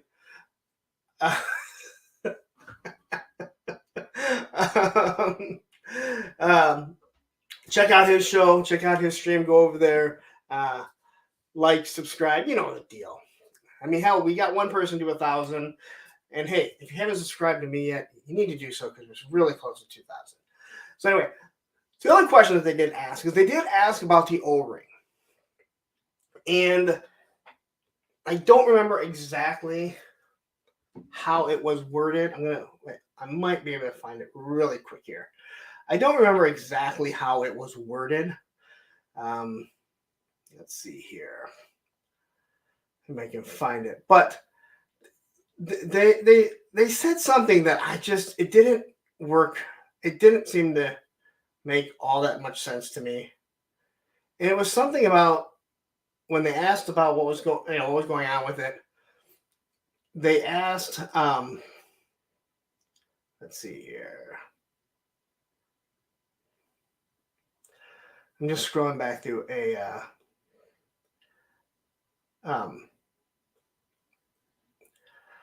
text that I had with someone. I'm trying to see if I can find I quoted what she had said. So I can't find it. But she had quoted something about saying, she had quoted something like saying, like, we didn't really know what was going on with that line either. Almost to be like, they did some of these O-rings and they were taken away from them. That's what I got out of it. Like, why they don't want to answer the O-ring question, and I do think that should be pressed a little more. Hasbro needs to, they really need to, in my opinion, I think they need to answer to people why we're not getting more O-rings or 4-inch stuff. And I normally wouldn't say something like that, but they gave you a Haslab. They asked people to spend $225 on a Sky Striker, which I'm going to say, I love my Sky Striker. I didn't have issues with it. There were a lot of quality control issues with other people's. All right. Again, I'm not stupid enough to say, that, hey, you know what? If I didn't have problems, no one did. It seems like a lot of people like to think that, but Hasbro needs to be pressured a little bit more. Like, are you doing the O-ring line or not? The Stinger has gone up 3 times. It sells out within like 10 minutes. So why wouldn't you do a Vamp Mark II? It doesn't make any sense. The figures that probably should be a little bit cheaper, but even if they're not, if you gave us different figures, I think people would buy them. You're doing the Transformers. They're using the O-rings. Now, if you were just doing Transformers and it was on the Transformers line and they gave you, new molds or remolds of the O-ring figures, then they could easily say, hey, you know what? At the Transformers saying, we let them do the G.I. Joe figures, we're not doing them.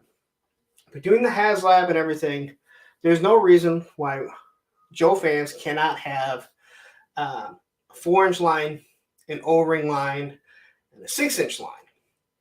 Now, I understand why they don't do it, because Hasbro looks at it and they're like, well, we don't make the money there.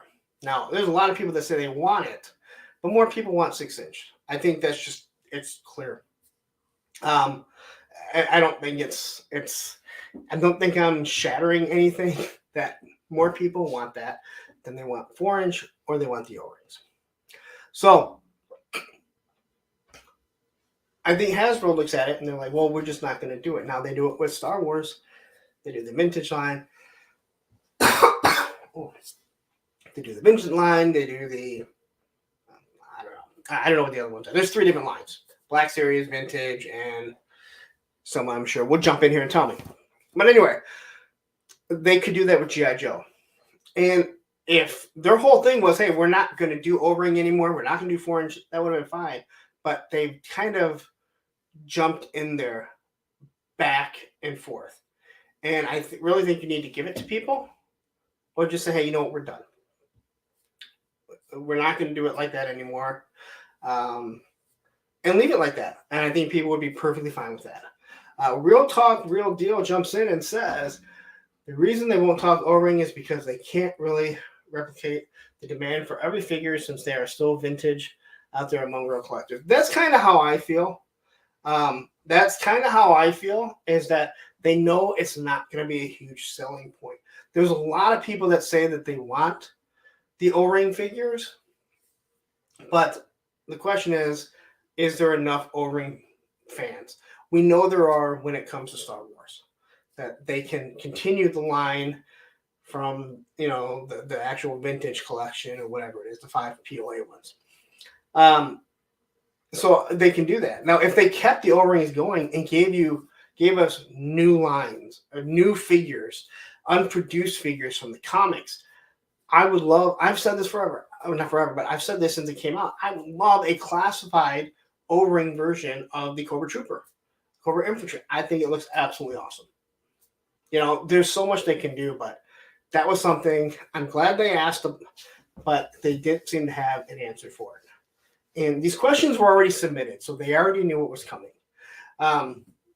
So it is disappointing. It really is. But again, I'll say it again. And again, Mr. Cheeseburger, I mean, you can say that it's dead, but I could also tell you, because I know you want a classified version of the O-ring I can easily tell you, hey, you know what? I don't want the exact version of an O-ring figure in classified form, but I know you want that. So I can easily say that military style is dead. They're not running around in camouflage like that. They're not running around with M16s and bazookas like that anymore. It kind of goes, both ways when it comes to that. Companies are going to make what they can sell and what they think they can make a profit off of. And Hasbro wants to make millions, not thousands. And I think that's why we don't see the O-rings or the 4-inch line, even though some of them sell. I think the vehicles would sell amazingly. The figures go with the vehicles. Anyway, that's enough with that. That wasn't even written on my sheet. It wasn't even written on my sheet, all right? That took a really long turn. I'm glad there's 50 people still here to hear me rant and rave here. All right. So, what we did get today was this. So, if you back the Haslab H.I.S.S, this was posted on the social media. Emily posted it. It was posted on the Hasbro Pulse site, and it says emerging report from Agent Longfellow. Now, I did watch earlier. I watched what Chris McLeod of the Full Force said, and he said he believes that there's a good chance that this is a code name for Chuckles. And everything that he said kind of makes sense. And it says, begin transmission from Agent Longfellow. I know it's his fellow. Operation Hemingway successful. Detailed schematics for Project Solar Flare and Root. I'm assuming that must be the H.I.S. tank. Cat's out of the bag, though, cover blown. Stumble across something else. Interest, however, something big. Imagine that. Recommendations, ramp up operation sooner than we thought. More intel to come. So, now he did mention that he believes that this could be hinting towards the next Haslab. Which I kind of agree with. This is my problem. This is the problem that I have right now. Right before I did this, a little bit before that. Oh yeah, solar flare or bats. Okay, yeah, he did mention something like that. So, this is an issue that I kind of have. Is that this is hinting towards a Haslab? You would think Yojo June, right? Isn't that the G.I. Joe? But I forget what Star Wars site on Instagram said. May the 4th, they are not announcing the Haslab. It will be in June. Is Hasbro that dumb that they would put 2 Haslabs out in June? Especially against one that shattered all the records for how fast it did.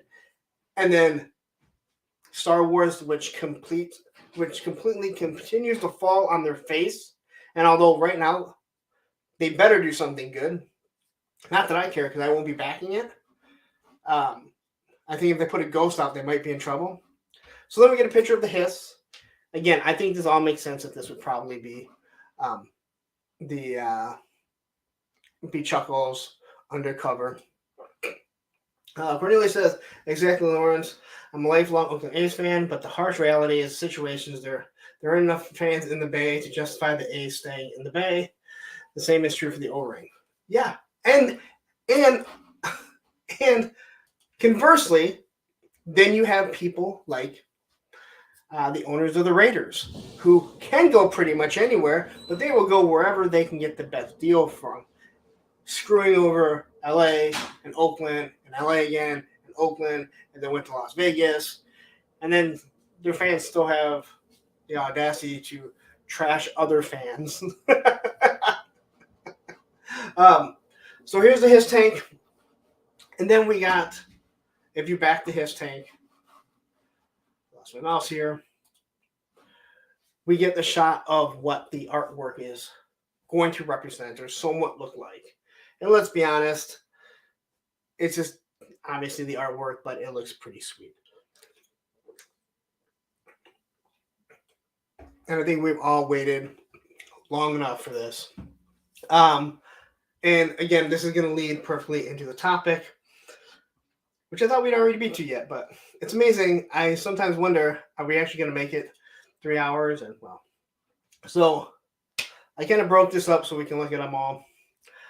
Here we have the H.I.S.S driver, then we have the tactician, and then in the background we have the Cobra Commander that we're getting, which I really do like. I really hope, I know they're not going to, but one can still hope till we see it, that they put it on a slipcover, like a Mythic Legions, so I can just slide the Cobra Commander out rather than open it. You have Destro and the Baroness. And I love the fact that through all of these, they pop on all the weapons. So you see all the different versions. So we got this H.I.S.S. We can see that the Cobra sign, I'm pointing to it like you guys can see me point. You can see that the light from the Cobra symbol is upside down, so it's going to show it off. Oh, and I forgot to mention here, hold on this one here, you definitely get the kit feel of the lights. If these lights go back and forth, and you have Mr. Feeney's voice, oh, that'd be so sweet. I just combine universes. All right. And then the next shot here, we get a classic H.I.S.S on one side. Here we have a fully mobilized H.I.S.S with the rockets on it. You have the Gatling gun that is behind the gunner. So if he fires that, it looks like it's going to blow right through his head. Probably not the best design. Here you have the female H.I.S.S, the H.I.S.S gunner. Yeah, she has a shovel over her shoulder. You got the chin cannon. Again, it looks really nice. Does anyone know what the 788 stands for? I would love that. Hold on. Lone Dragon says Punk Toys point louder.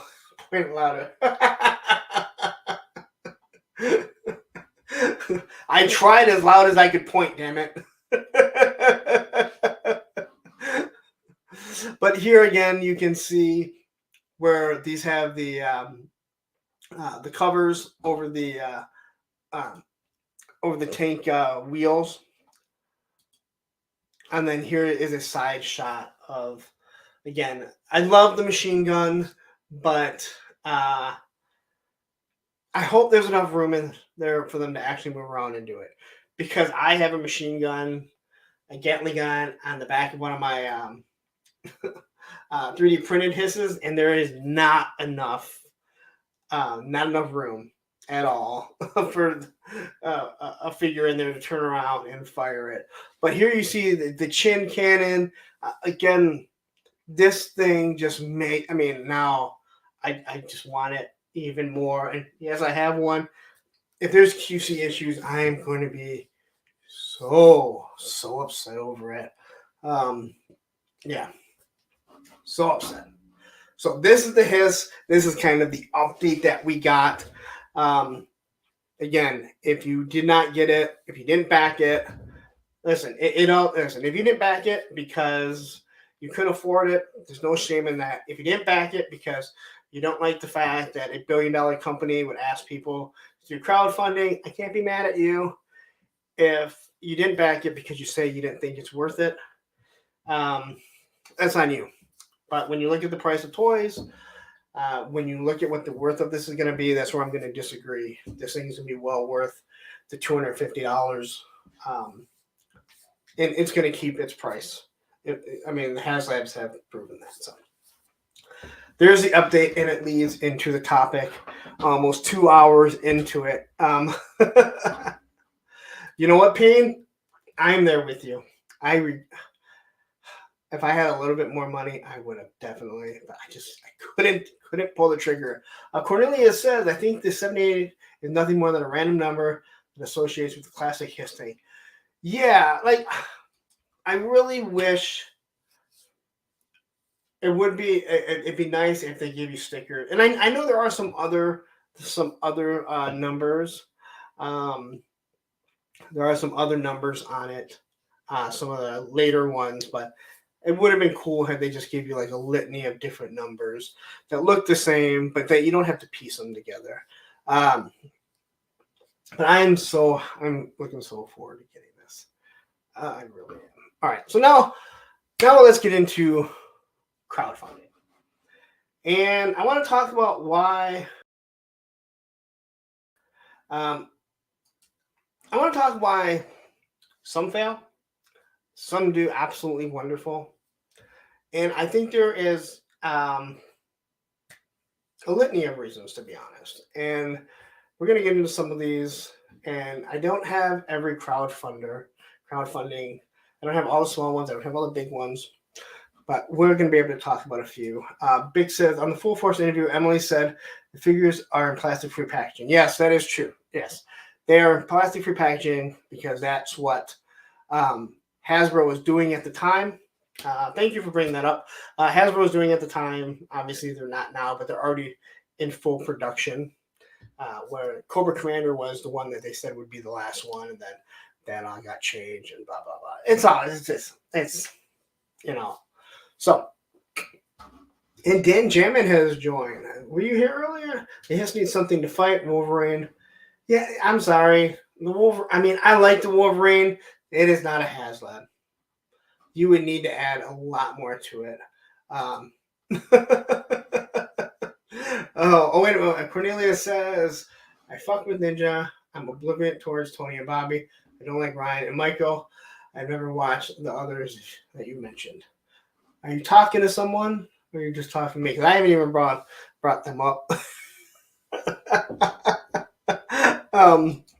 Although I understand all your points, though.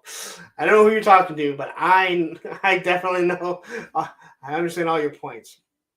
So anyway, when it comes to crowdfunding, there's different reasons I feel that some fail and some do wonderful. And I know a lot of people, Cornelius actually mentioned, retro blasting is deadly. Just dead set against Mattel, Hasbro, companies like that doing crowdfunding. And yes, I kind of understand.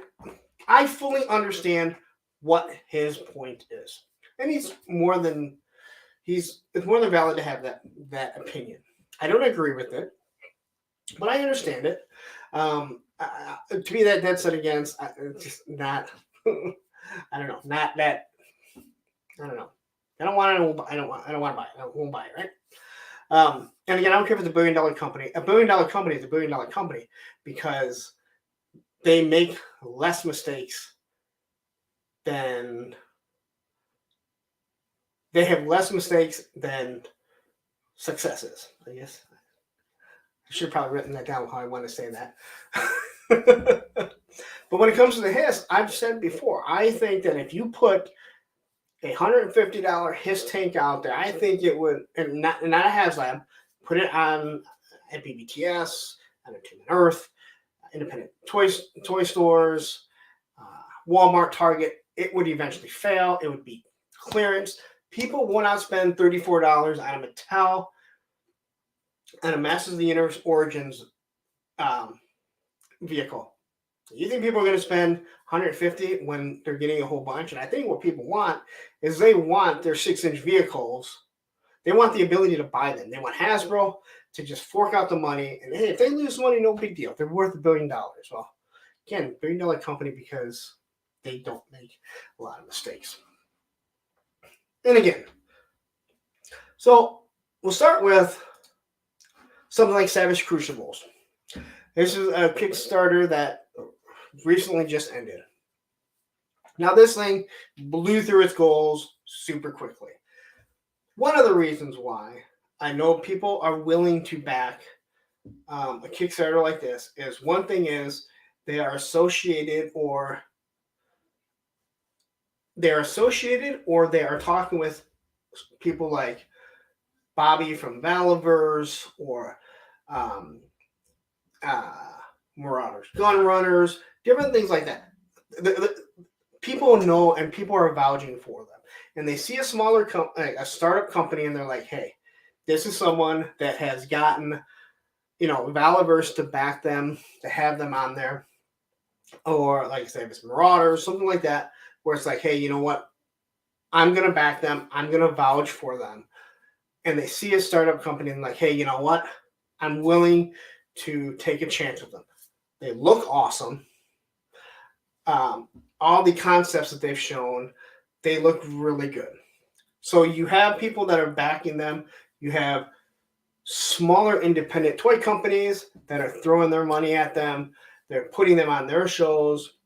And so I think this is why you see something like Savage Crucibles do wonderful. Then you got RoboSkull. And let's be honest, I back this. Palpatine, thank you for joining. Never apologize. You're on the other side of the world, literally on the other side of the world. Channel member here. You and I, we got to talk about the what we want to name the channel members. All right, you've been a channel member since the beginning, so if you're not, hey, you want to help out, click that, channel membership and help a little punk out. Anyway, the RoboSkull here. This thing is awesome. It is big. They have 6-inch. They have 4-inch. They have done absolutely what they did by making a cockpit that you can pull out, put a 6-inch figure in there, and when they drop the Destro in there, he looks so perfect in this. Or you can do a 4-inch or 3.75 figure. But again, this is something that people have loved before. I have no love towards the original RoboSkull. It means nothing to me. I think it looks wonderful, but it doesn't really mean too much to me. But this blew through so fast. But again, you look at who they were connected to. And they jumped in there, and you were seeing these sculpts of these figures. They tied themselves with a lot of good people that were in the business before. And again, I'm still wondering. I mean, again, they could close shop and we never see our money. Now, I don't believe that's going to happen. So no one take a clip out of here and say, hey, you know what? Punk says that they're going to close shop and take our money. Not what I said. But we are putting our faith in these. So you have someone like, RoboSkull, who does an amazing job here. And they blew through their goals. Allison says that RoboSkull is cool and you're room for another line. If I had room for it, I'd buy it. Wow. Allison, sometimes you buy something and then you worry about where you're going to put it later. And highly articulated, nice to see you. Rob Post had a fairly large reputation for his 3D printing store, My Action Figure Customs, which was quite well known in the Mythic Legion community. I think maybe you were talking to somebody. I could be wrong. And I also ramble on a lot, so.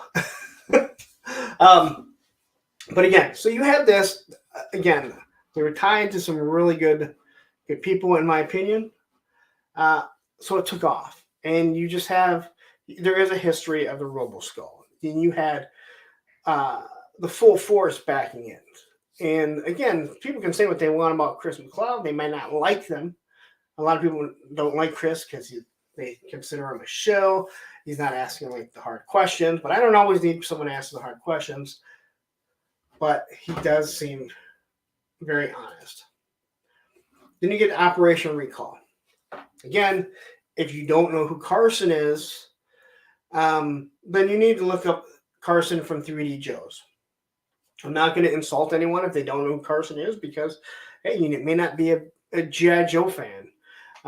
Or, hey, we all have to meet and all have to learn about someone's, some way. But Carson was behind this. He went out there.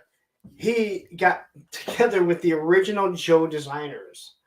Larry Hama, everyone else is completely Rod Rudette, and did all kinds of things. And Carson has done other Kickstarters with his books and stuff that have been very successful. he put together these O-rings. I did back, I think, 4 of them. And they did a really good job. And again, who he tied himself with helped. And I think, like, when you see stuff like this, Cost on Longboy, which I do not believe that I don't believe I put a screenshot in here. I backed Cost on Longbow. He was also somewhat tied in with the Operation Recall guys, or Marauder, I do believe. And I backed them. And they all seem pretty legit. And I know a lot of people, they want to back these smaller companies, these upstarts. When I go back to, let's go back here, to Savage Crucibles, from what I gather from listening to him and stuff, I think he's kind of like Bobby in Balaverse, where he already has Waves 3 already, like, done. He doesn't want to be doing Kickstarters every time that he does a line. The same way, Bobby from Balaverse said, hey, I don't want to continue to do crowdfunding. Now, sure, they do pre-orders, but the figures are already being produced. So I think something like this is going to stick around. RoboSkull, I am not sure, but again, it's just, it did well because of the way it got pushed. So we get to Hasbro. So again, this is something that really bothers people, is that Hasbro and Mattel will ask to do a crowdfunding. They're going to keep your money for a year and a half before you get the product. They're going to collect interest on it. I understand that. And I personally don't have a problem with it because it means something like this is going to get made. The only thing that I do worry about when it comes to this type of stuff is that I never want to see this mold done again. We back this. It should not be. I don't care if it's scaled down or not. It should never be redone again. I don't care about the figures per se because they're already kind of doing some. But in all honesty, these molds should not be redone again. Sky Striker should not be redone again. And I don't want to hear about Sky Striker and say, and when he goes, the Sky Striker's already been done. If you have the Haslab one, you know that is completely different than any Sky Striker they've done. It is an F14 for the most part. So this one blew through it. They took a classic design. People were just wanted anything classified vehicle other than a stupid bike. And we had waited so long for the Dr. Mindbender with Trouble Bubble, Target exclusive. Yeah, it's never going to get old.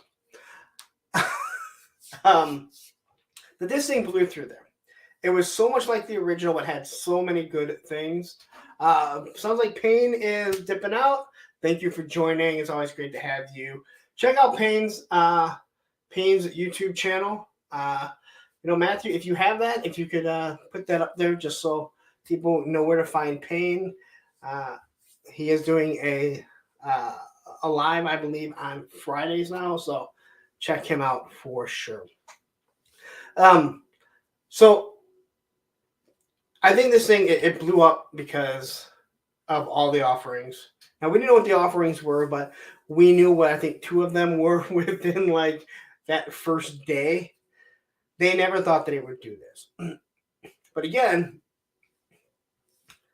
if we had a whole bunch of vehicles, then who knows? Hold on. Cornelius says here, so Lawrence, you don't want Rip It. It's the Arctic Hiss. Okay, so I do not, I don't want this mold again. I backed this mold for this reason. These ones should not be done again. If you want to do another Hiss in a different mold, it's cheaper, it doesn't have a ladder, doesn't have working treads, I'm fine with that. But no. Because technically, I feel like I kind of own this. I mean, if that makes sense. Like, I feel like I kind of own it because I helped you back to get here. maybe everyone doesn't feel the same, but if they're going to take my money to do a mold, then I'm kind of I can't believe I'm going to say this. I'm with little Frenchie that, yeah, like they are using our money to make molds, and it's kind of genius on their end, but all right. So this thing blew through it, and I think this is why it was successful. We were clamoring for something. It is an army builder that was mentioned, working treads. And if you remember when this thing came out, when this did, well, this is 300. I said 250. This is 300, sorry. Right before this came out and it was leaked, there were people that were saying how, hey, you know what? I 3D print his tanks for 250. Mine have working treads. I guarantee you that theirs aren't. Mine's gonna have more detail than theirs. I promise you that. Well, guess what? I have 2 3D printed H.I.S.S, and as nice as they look, they're not going to be close to what this is. And 3D print, you can only do so much to a point, unless you have real high end ones. But when someone is trying to sell you a 3D printed H.I.S.S for $250, I'm going to tell you this right now. That's about how much it should cost. So that's something else I want to discuss later on. Then we get Eternia. This was another one that did absolutely wonderful. And this is because, in my opinion, there are so many people that want an Eternia. Now, I did not back it. First off, I have no room for it. It was also out of my budget. But this is something that people have wanted. We know about the track problems with the original ones, where I do believe that Ryan Dole is the only person left in the world that has working tracks that have not disintegrated. But this was something that people wanted. But I mentioned this before, and I think this is a huge problem, is that nobody knew when it was going to fund. And what I mean by that is, yes, this is crowdfunding. Yes. No, Eternia was not for. Well, again, I'm going to disagree with you, and so will like 10,000 people. Let's see here. Eternia is why I don't have room for a skull thing, even after my childhood. Eternia's tracks broke on Christmas Day. So the issue that I feel that Mattel has when it comes to their crowdfunding, and nobody knew. Everyone kept wondering with Eternia is, when are we going to get charged, right? Are we going to get charged at the end of the 45 days or whatever it was, or once it funds? Well, Mattel decided to do it that once it hits that goal, that's when you get charged. That hurts people. Where the H.I.S. tank here, no matter what, it doesn't charge to the end. So you can cancel it. So everyone can go and crowdfund it to see exactly what the tiers were going to be. Because we already knew at the end. People kept waiting on Eternia, and then Geek Dead Life said, yep, right after it funded, within an hour, they started getting charged. That's a big lump sum to sit there and go, when am I going to get charged? Is it going to be once it hits the funding threshold, or at the end of the Kickstarter? And unfortunately, I think Mattel does it the wrong way. You look at the Sentinel, again, another army builder. For what was, I guess, would consider a decent price. But this is, I didn't back this. This is not something that I would be interested in. But this, I mean, every single X-Men, and hell, you can probably, let's be honest, almost any Marvel universe, you can use any figure with this, whether it be Captain America, but it's definitely made for the X-Men. You got 3 different heads here. So you could do all different types of things with it. And then Galactus, Galactus kind of shocks me, to be honest, considering it wasn't an army builder. I don't have a picture of Galactus, I know that. But again, this was something they had issues with the knees. We know about them ratcheting the knees on Galactus so it doesn't fall over. And I can tell you, I did review a Galactus, not mine. And even with the ratcheting knees, that thing wanted to fall over. I was really worried. If you watch the short, I think he did a short of it with him on a skateboard on my rail. I was always worried that thing was gonna fall and break. I'm like, oh boy, if this thing falls and breaks, I'm in so much trouble. But again, you gave the fans something that they really, really wanted. And again, here it is. This is Hasbro. So then we get into why I think some of these end up failing. Let's see. Astrodamus said the Trinity was 100% priced right amongst almost dead on to inflation over the years in the higher cost or better, more durable plastic down to the penny. If you don't think so, you should do the research. Well, again, some people look at the price of it, and I understand. Hey, you know what? Again, a lot of times, and I mentioned this before, I tell people when they say, hey, how much is that figure worth? I'm like, it's worth whatever someone will pay for it. I don't care what a book says. If a book says it's worth $100 and someone will pay $75 for it, that's how much it's worth. If a book says it's worth $75, but you're willing to pay $100, that's how much it's worth. Eternia was clearly worth the price according to what it sold. And it's never going to be done again. It's been done twice now. So yeah, maybe it'll be done again in 30 years. I doubt it, right? So I'm going to get to this, and this is where we start to see some big failures. So I could care less about Ghostbusters. But here's the Proton Pack. It is absolutely wonderful. I don't believe that there's a huge crossover with the Ghostbusters, Proton Pack cosplayers, and let's say the Star Wars and G.I. Joe people. But this was going on at the same time. Let's say that the Rancor and the Sky Striker were going on.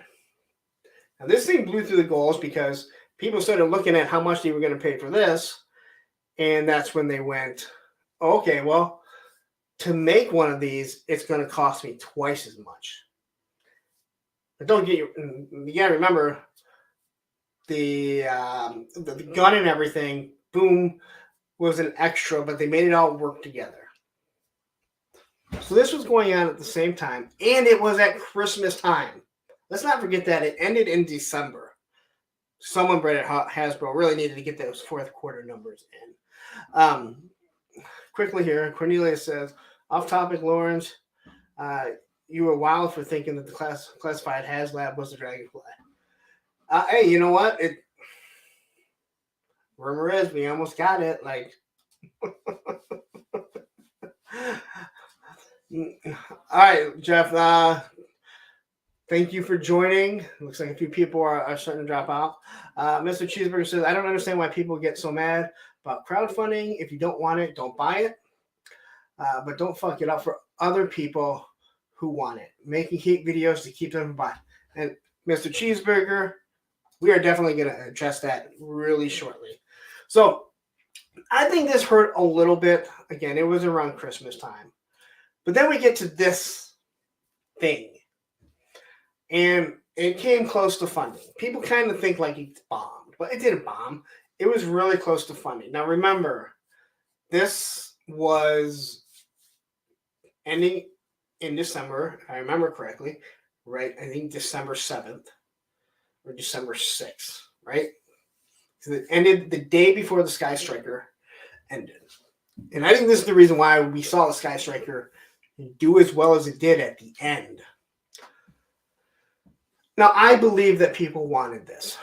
It came close to it. But you have the magical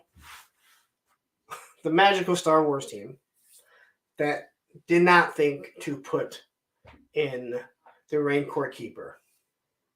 Now, why would you want a Rancor without a Rancor keeper other than to say, oh, you know what? We're going to sell that later and we know you're going to have to buy it. That's kind of, that's underhanded. That's like doing a H.I.S tank and not giving a H.I.S driver because you're like, hey, you know what? We're going to put out this H.I.S driver later and we know you're going to have to buy it because you have a H.I.S. And I think people wanted it. It was big. And this is a display piece. This is your centerpiece. This thing would have looked awesome. But they give you a bag of bones. Don't get me wrong, the bag of bones looks nice. This should have been part of it. They gave you the back panel piece, right? Oh, it's a display. No, that's a piece of cardboard. And it really upset a lot of people. At the same time, you had people like Mikey French, if I remember correctly, doing videos basically saying how they're taking advantage. You know, in some ways he was correct. Then they give you the Gamorrean Guard, which people really just wanted that coin. And then the Luke Skywalker. And then the final day, they throw that. Hold on, buddy, not right now. They throw that. Hold on, guys, 1 second.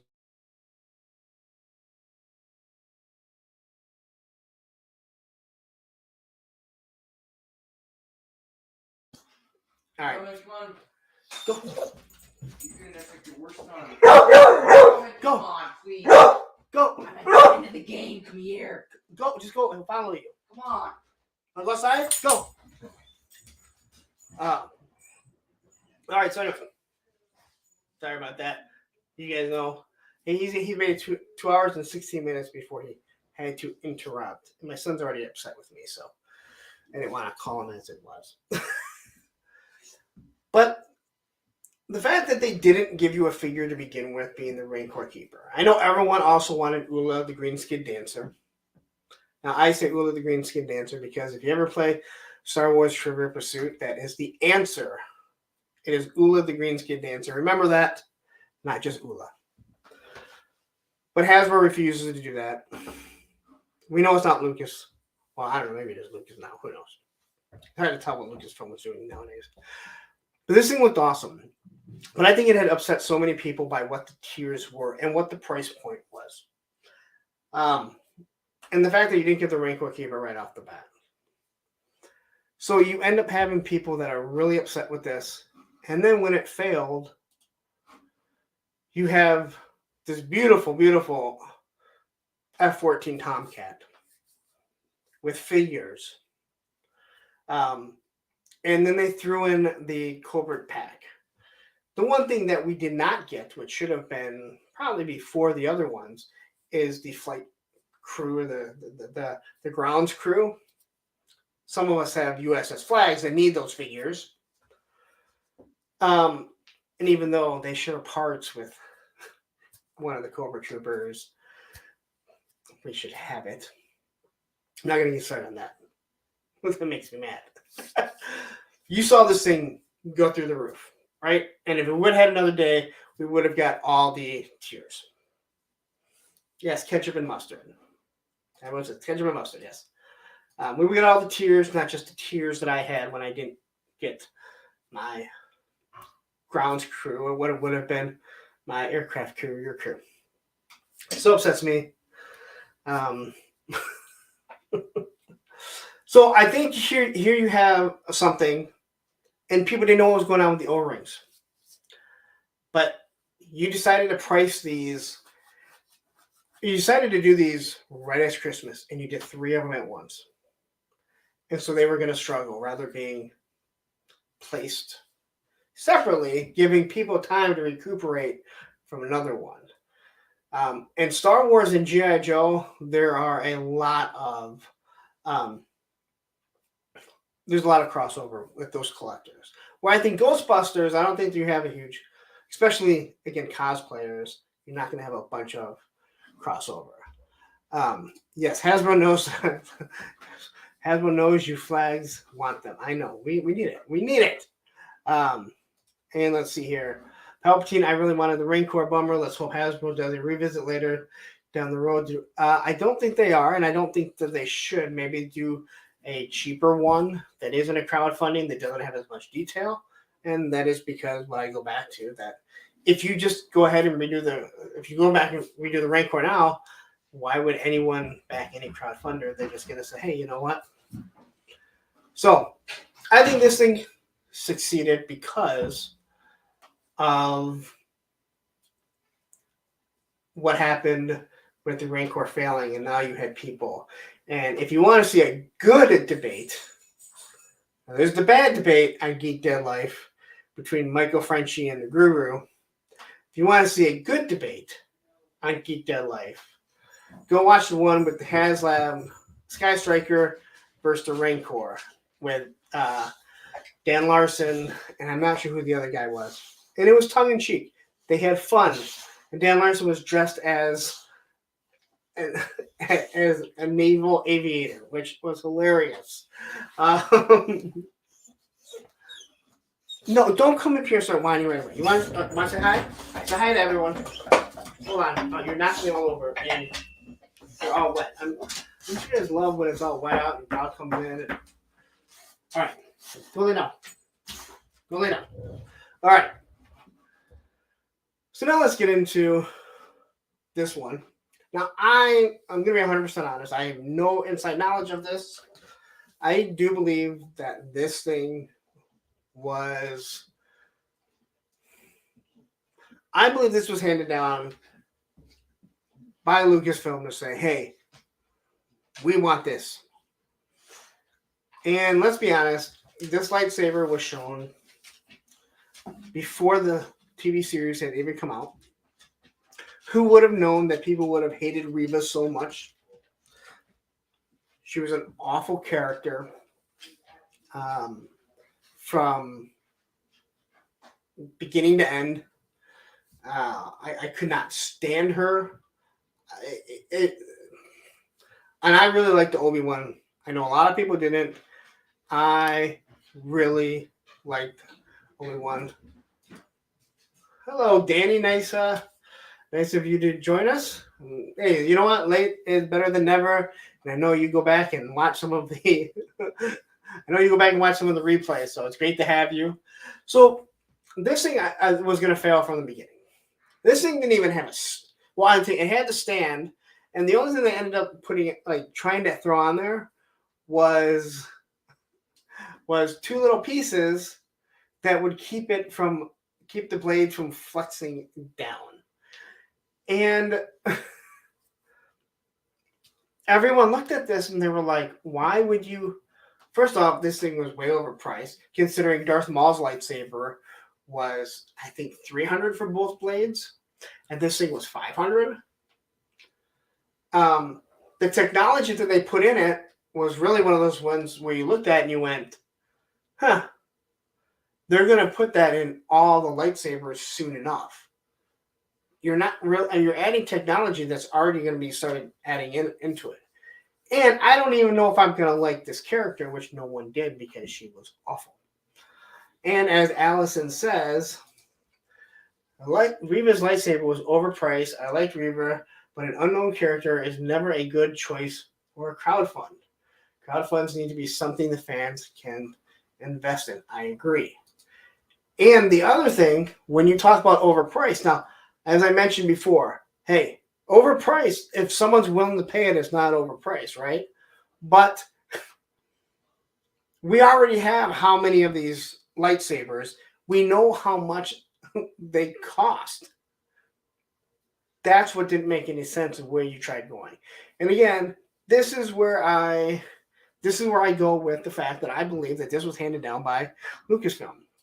So Danny says, I got my Darth Maul split full blade for $250. Exactly. And you know what? People like Darth Maul because he was actually pretty cool, unlike Reva. And Ray Park, which is a badass.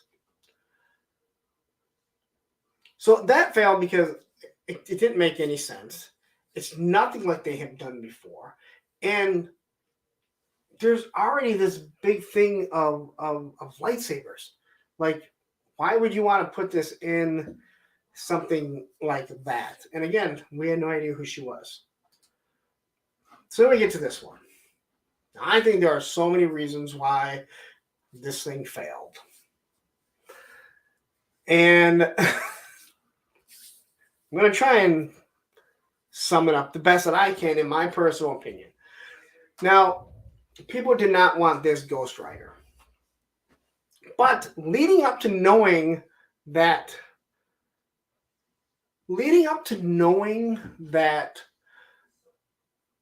the Haslab was going to be Ghost Rider, what did everyone say? It better not be a motorcycle. That's all I read. We've gotten motorcycles. That thing better not be a motorcycle. All right. So they didn't give you a motorcycle. They gave you this engine of vengeance. Now, it's not a Hell Charger because clearly they did not have the rights from the Chrysler Corporation, Dodge, to use Charger, but obviously it is a Charger. They did give you a figure that maybe character that people didn't really care for, but again, you could use it. I listened to people over and over and over talk about how they want this Hell Charger. They don't want it to be a bike. It better be a Charger. I heard this leading up to this for a month at least. Christopher Vos, I wanted that car, but not at that price. We're going to get into that. So they give you this. They give you some wonderful effects. People can sit there and say whatever they want about it, but these effects were specifically made for photography. And if you don't believe me, go out and go look at Dwight's Instagram page. He took so many pictures with these things lit up on dirt and everything, and it looked awesome. Now, they did the pricing. And I think this is where one of the places where you lost people. You just had a H.I.S.S tank come out for $300. And then you priced this at $350. That was the first turnoff. Then you also didn't show the tiers you also didn't show the tiers.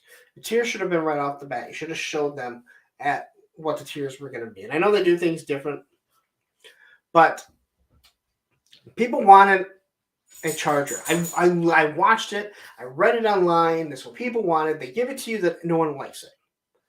But it got over half backed like in that first day, right?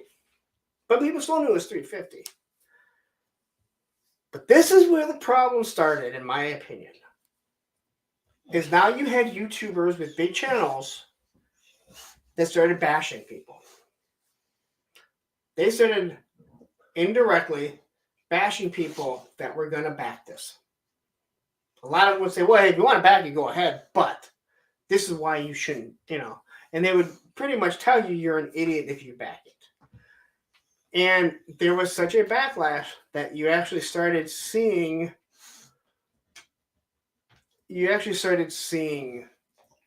the backers go back, which I'm not going to lie, was very entertaining. All right? It was very entertaining to watch it. But I believe that a lot of the reason why this failed, unlike the Rancor, was because now you had YouTubers that started bashing it. That pretty much were saying you're an idiot if you back this. That's too expensive. That's not worth it. But again, if you wanted this, and understand that every Haslab has not gone down in price. It was going to keep its price. And again, I do believe that when you look at something like a Haslab or any type of crowdfunding, you have to ask, if you back it immediately, is the initial offering worth it?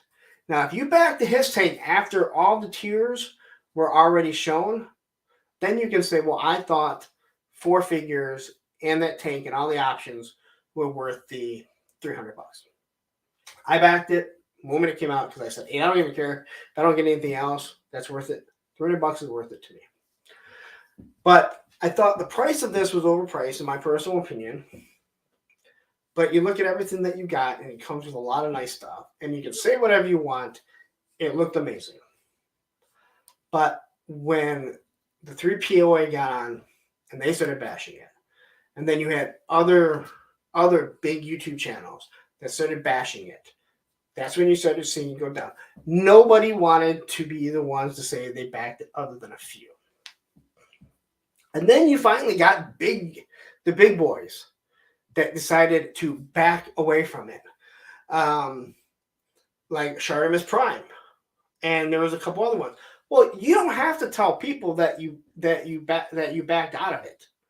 Why? That is truly an influencer. Like, you are telling people, knowing that you are going to influence people. You could have just not backed it. You could have not said if you were going to back it. It's up to you. But doing a whole video to talk about how you didn't back it because now you don't feel that it's worth. I don't know how you felt it was worth it, 2 days earlier. Now, if you said like the day that it came out, you're like, yeah, dude, I was all going, oh. And I sat down. My wife yelled at me and said, are you stupid? But when it's 2 weeks later and you're like, yeah, and now it's not worth it. Well, it was worth it before. But I do believe that this thing was truly effective. I'm not saying it would have funded, but it would not have started losing backers. This thing was truly affected by YouTubers. Now, I don't think that my channel is big enough that I could influence enough people to put a dent in this. But there are some other YouTubers that do. And they did. My personal opinion. And I believe that is the main reason why this thing didn't even come close to being funded. I'm not going to say that it would have failed, because those same YouTubers, they could have come out a week later and bashed the H.I.S.S tank, and that thing was not going to not fund because it had already hit so much. Same with Galactus. Same with the Sentinel. Things like that. Eternia. There weren't going to be enough. But when people are on the fringe, this is the perfect way that you're showing how people influence. I believe that the YouTube influencer, the toy YouTubers, influence people not to buy this.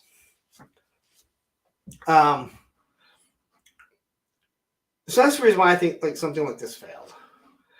And I cannot believe I forgot to put in.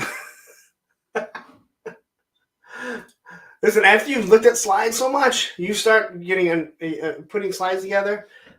So the last one that I wanted to talk about, and I touched on this last week, and I don't have it, so I can't show you. So I might as well get this off the screen. So the last one I want to talk about is this WCW ring or entrance. It doesn't have a ring. It's $400. Now, personally, for me, I think it's overpriced, but that's just me. I'm not a wrestling fan. I remember having, not me having, but one of my ex-girlfriends, her kid, having like Raw entrance rings and stuff where you'd actually put the figures on it, and they actually had their themes go and everything. So they did this Nitro is really nice. It's $400, and again, I think it's too pricey, but that's just me. But I go back to what I said at the beginning of this topic with the Eternia. But so many people wanted the Eternia, it didn't matter. The question is it going to fund the moment it hits or at the end? I think now people know when it comes to Mattel crowdfunding, the moment it hits the number that it's supposed to hit, that's when you get charged. What if it dips back down? Do they refund your money? Probably not. I think the crowdfunders, and it makes no sense either, because when you do crowdfunding, like for RoboSkull, Colossal Longbow, Savage Crucibles, Operation Recall, these are all ones I backed. They charged me at the end of it. So again, every company can do it how they want. But being Mattel, you really should have waited. And you should let people know, hey, it's at the end of this. because now you may have more people jumping in. Because when you're looking at something that's going to be what, $450, if you know that it's coming in 45 days when it ends, you can say, all right, I don't have the money for it right now, but I'm going to have the money. I'm going to move some things around, whatever. But like with Eternia, and again, God bless you people that were able to back it, not knowing that the moment it hits, that's when you're going to be charged. But if you know that it's going to come at the end, you can allocate some funds and be like, all right, well, you know what? Let's get all the backing and everything. And let's see what we can do. And I have a feeling that's one of the reasons why you're seeing this thing fail. I think there are enough wrestling fans, and they should have a good gauge on wrestling fans, considering it is one of the few things that I know are always going to be stocked at Target and Walmart. There's always going to be wrestling figures, whether it be WWF, WWE, WWF to me, or AEW. I know I'm always going to find new figures. So you would think that they would have a gauge that they would know. Now, I think maybe if you would have thrown in a ring, again, you have 100 rings. It'd just be a remold, and you do a WCW skirting around it. I think, it would be much, much, much better. But again, that's why I think we're seeing that thing fail. And if anyone can jump on their computers or their phone, what is that at right now? What is the Mattel WCW Nitro entrance at? Because I don't think it's gonna fun, and I feel bad for the people that really want it, because unfortunately, it's like, this is really cool. It is an amazing display, and if you have room for it, it's going to take up a lot of space. This is something that you would really, really want, and I believe they have the Nitro ring out there. But again, now, you're starting to add into. So so is that 4,300 right now? Does that need to get to 4,000 or 5,000? Because if you're at 43 now, then did it take a big jump? I didn't think it was even close to that. Or am I looking at something different? Let's see. Danny here says, Mr. Cheeseburger, Retro Blessing was saying Hasbro crowdfunding was completely wrong. Completely wrong was happening since day one. Other deciding the same thing was going to happen sooner or later. Yeah, okay, Mr. Cheeseburger. Okay, that's what I thought. It's just over 2K still, and it's just been stagnant. The same way that the Engine of Vengeance just kind of, well, that didn't even say stagnant. That actually started going backwards. And again, it was comical to me. It was total comical. I couldn't stop laughing. It was like when you watched the His tank and watched how much it jumped, and then you'd watch it's the exact opposite. I had to see how much this thing losing. But again, that's my feeling on these crowdfunders and crowdfunding. Why I think some of them fail. Why I think some of them are good or succeed. I don't say good. And again, I'm seeing some other crowdfunding. And again, I do understand the idea that, hey, you know what, this should be for startup companies. But how many people have lost money in some of these startup companies that just take their money and they run? I'm not saying everyone does it. It leaves a bad taste in a lot of people's mouths. At the same time, I understand why people say, well, why does Mattel and Hasbro need to ask you to do the mold? But we've all seen how much these molds cost. We've all heard it. If we watched enough YouTube, especially if you go and watch 3POA, if you watch Bobby when he's actually talking and discussing toys, and it's very knowledgeable. I mean, he's not only knowledgeable, a lot of education there that he's giving out to everyone. Taking away his personal feelings, his personal attacks on people. He does a wonderful job of explaining, how much molds cost, and he broke down the Engine of Vengeance and how much he thought it should cost. That right there was hurting people, and then it didn't help when Ace from Ramen Toys pretty much came out and said, "Hey, we're doing this for $250." Now again, that's his prerogative. I don't have a problem with it. Or was it one? How much is? I forget how much the Ramen Racer is. And again, that's his thing. Like, hey, you know what? He's a toy maker. He's going to make it and give it to everyone.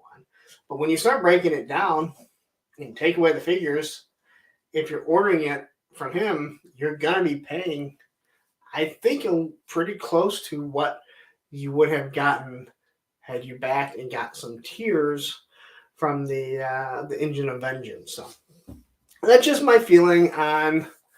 Okay, so Viper Scout says 175 pre-ordered, $50 shipped, right? So 225, and then if you want the expansion packs, which would have come with the Ghost Rider itself, you're looking at like over 250, right? Just over 250. So again, you're not getting any figures with it. You are getting a USB port, but you're not getting the batteries that light stuff up. So, Mr. Cheese. Well, again, I see how much Valiver's truck crowdfunds for. He's not crowdfunding it, I don't believe. Let's see how many figures come with the Valiver's truck.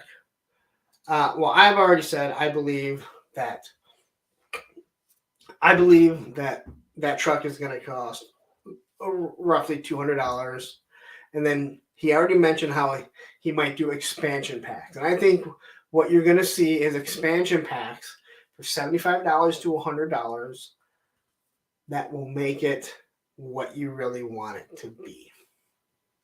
That's my personal opinion. I have a feeling that that truck is going to come out. And to be honest, I think he might undercut it a little bit, because now he's kind of stuck there. Like, hey, he's jumped in bed with Ravazi. I forget how to say the name. He's trying to produce this. They're all back behind him. Again, and not an unoriginal design.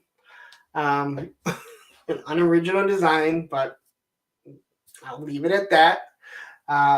It'll probably look nice. I will have no connection to it. So as nice as it looks, I can't see myself picking it up, because I bought the H.I.S. tank because I have a connection to the H.I.S. tank. And I think that will be, I think it's going to look awesome. So, Action says, I think base Valiver's truck will be 175 with expansion packs being 50. Just a guess. See, I could see 175, but I don't. I think the expansion packs are going to run 75 to 100. And again, Bobby is the king of reusing a mold and making it look different, or at least making people believe that it looks different. And again, I think they're wonderful figures for what they are. I have no connection to them, and I've actually grown bored of them. I literally sold Carrig, Bone Collector, and Condor this weekend. I just got to ship them out tomorrow. But yeah. But again, I think 175 to 200 is about where it should be priced. Now, I don't think people want to pay that much. That's I think that's what hurts people to hear, that they should be paid. They should be priced about that much. Then he says, I think Valor could cut costs by dropping the working wrench and cup holder details.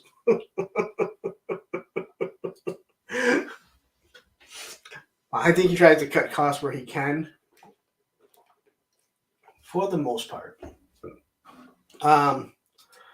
Let's see here. I'm thinking Bobby is going to sell at lower profit just because he backed himself in the corner. I agree. 100. And that, listen, when he was on the live stream and he talked about, well, if I can't get into the price point that I wanted, I won't do it. And then said, I'm thinking about doing these expansion packs. That to me said he already knows that the cost to make it fully mobilized and fully like armored is going to run close to a H.I.S.S tank, or maybe even the Engine of Vengeance. And he backed himself in the corner, but what he can do is give you a base body with like maybe a machine gun that we already know is going to be in the back of it, but then say, well, hey, I have these expansion packs if you want to pop off. He already mentioned the doors are going to pop off. That's exactly how I believe he's going to get away around it. The same way he does a base figure for $22, and then you want the pack that goes with them. That's another $14. But hey, that's the exact same figure that I get for Condor for $32. I know people, well, hey, I want the base figure. I want that accessory pack for something else. I understand that. But I should be able to buy that figure fully loaded. That's why I don't have a Delta Trooper for $32. You should be able to break it all apart. I think it's great. But I want a Delta Trooper. I don't want to pay $30 for a Delta Trooper. So I have a Delta Trooper. Christopher Volz says, I wish Valorverse all the best, but personally, it's a supplement custom fodder for the universe I collect. I don't know his character, so I have no connection to him. And you know what? Listen, so I've mentioned before, I really got into Valorverse because everyone said, hey, they were shit or they were awesome. They're the greatest figure, they're the worst figure. It can't be. Buddy of mine had them. He let me review them. I said I didn't like them. I wanted extra figures for my classified. As the classified line has grown and it is not going anywhere, I feel less and less reason to continue to buy all of the Valorverse figures. I love the Trigger figure. I think he looks awesome. I think Blowback looks absolutely awesome. And I love the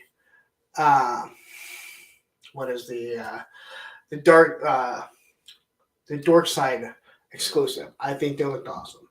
I really liked Condor because he looked like Airborne. We're gonna get Airborne. So I sold them. I sold them before the new one came out because, hey, you know what? Let me get a little bit of money for them. People are probably going to want it because it'll be the first version. I'll wait till I get. No, I like, from what I saw, the old Condor is made to look like Airborne. It was unoriginality. I don't care what anyone says, is over there. There are more than enough pictures that you can see where he got designs for almost every single one of his characters. And people may not know this, but I want to say in Brazil, I think it was in South America, Airborne is named Condor over there. So again, it's unoriginal. I don't care what anyone says. People talk about, all these companies like Mattel, doing Masters of the Universe Origins, or Hasbro doing Classified, Star Wars, that they have no original concept. Well, guess what?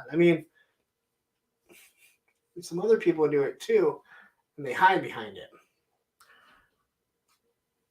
Just my personal opinion. But again, as I see more classified figures coming out, things that I have a connection to, I have less and less connection to the Valorverse figures. They are wonderful figures. Special Deployment Series is probably honestly, almost a perfect figure.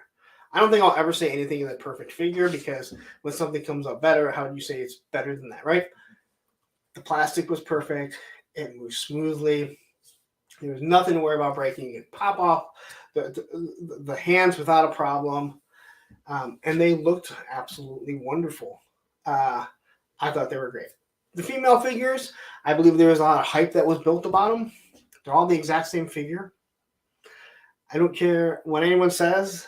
The vests and everything are too big with the either the pistol holders or the magazine holders that you can't cross over their hands always that well. Like, it's to fire the weapons. I've mentioned that the weapons are too big. Like, some of the weapons are too big, but some of the female weapons are too big. Now, I understand you don't shrink a weapon to fit into a female, but hey, you know what? Give them a smaller weapon that works.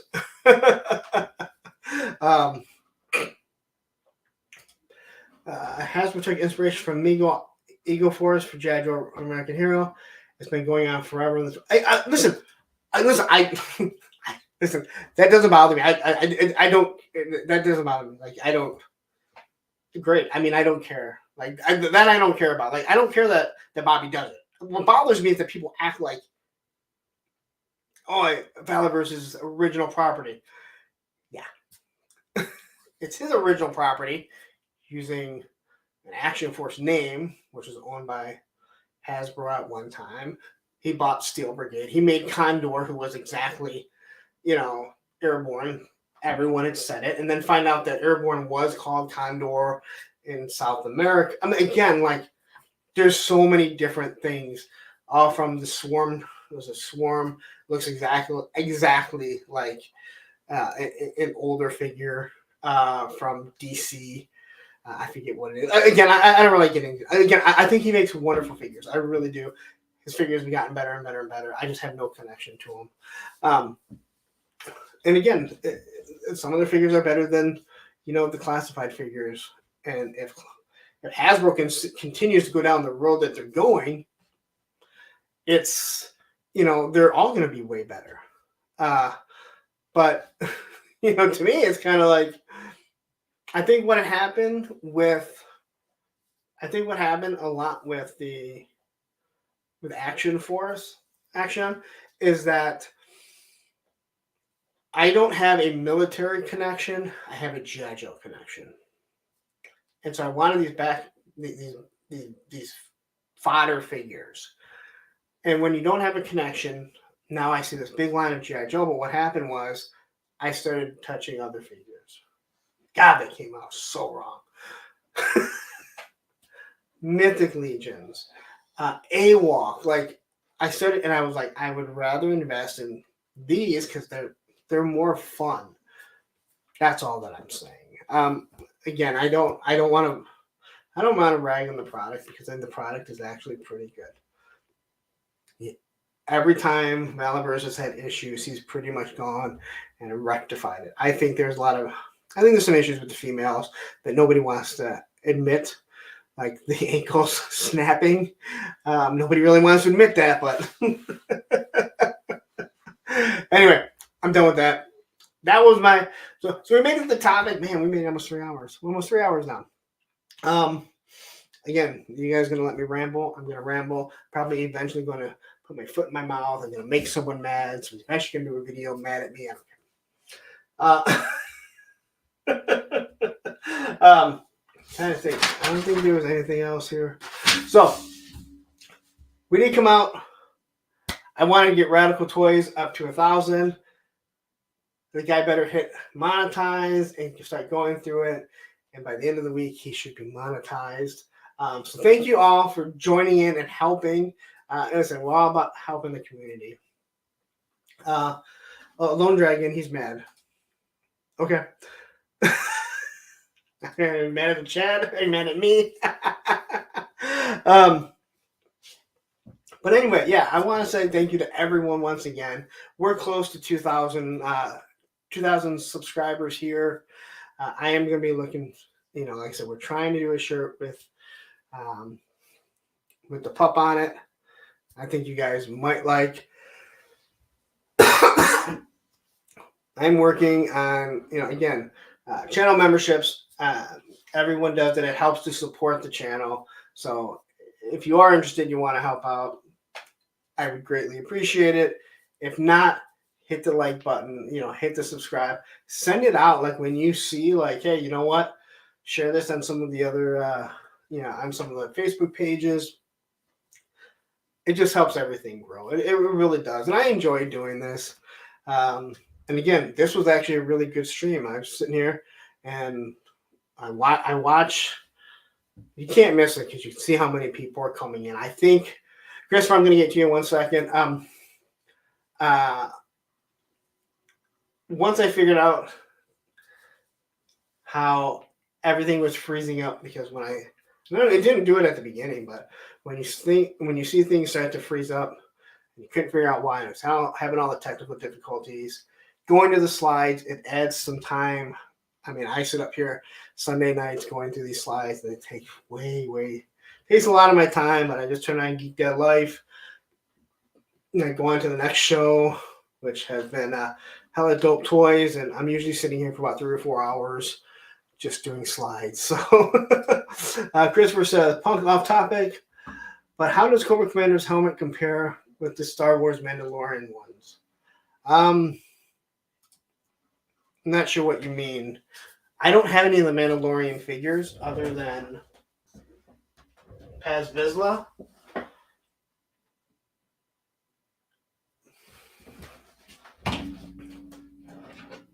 And I want to say Matthew said that the I gotta heat them up. I don't want to pop it off. I think Matthew said their pegs are different sizes. So Paz Vizsla, who is a much bigger body, probably wouldn't fit. Yeah, his head was like definitely a little bit too small. But he's also a much bigger body. So I'm not sure what the I'm not sure how the other ones would fit. Yeah, so Paz Vizsla was the only one. I do have a Boba Fett downstairs, but getting the head off, I definitely have. I have to heat it up. I can maybe try it with the Boba Fett that I have downstairs. That's the only other Mandalorian that I have. Over the right shoulder, I'm at. That's the only one that I have. I don't have any other man.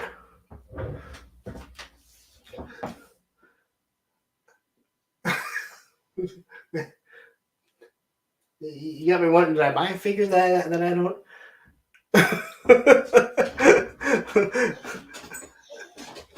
Yeah, this was the only one that I had. He was over my right shoulder, right? He was over my. Not right now, buddy. Oh, the giant. I don't have a Mandalorian. Over here, I don't have any Mandalorians over there. Am I crazy? Like, life-size Cobra Commander. Or are you asking me? Oh, are you asking me the cosplay helmet? Hold on, buddy. I'm almost done. All right? You're talking about the life-size one? Then I don't know, because yeah, okay, hold on. Yeah, I was curious how the life-size Cobra Commander helmet compares to life-size Mandalorian helmets. Okay. Man, you have me great. I don't know. The Cobra Commander one. Say hi. Say hi. Oh, look at that. I know. Oh, I know. No one gave you love for 3 hours, huh? It's so rough. Oh. Okay.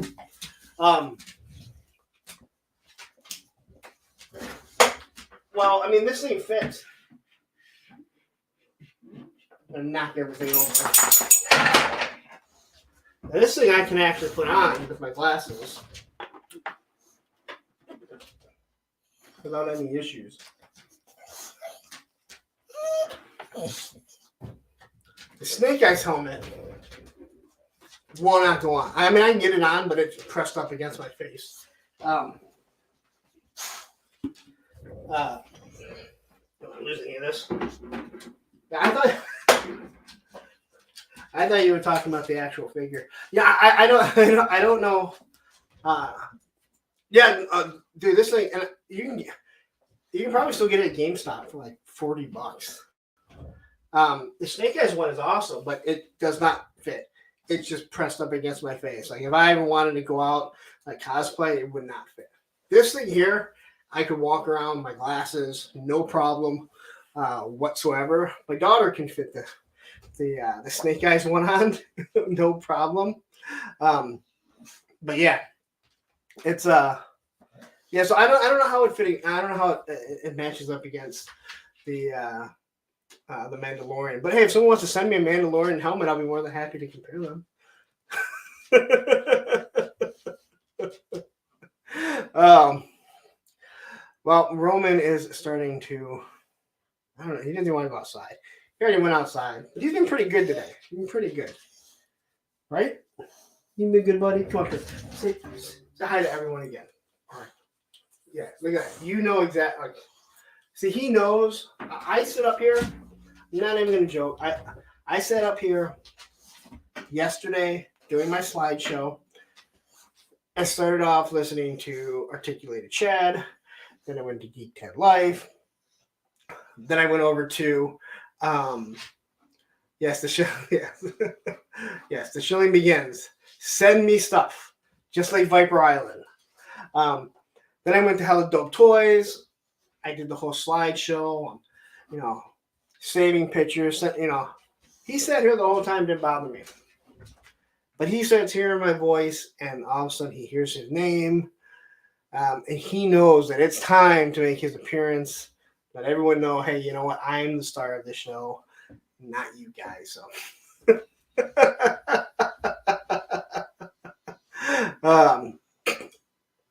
yes, they did that, and I agree with Paz.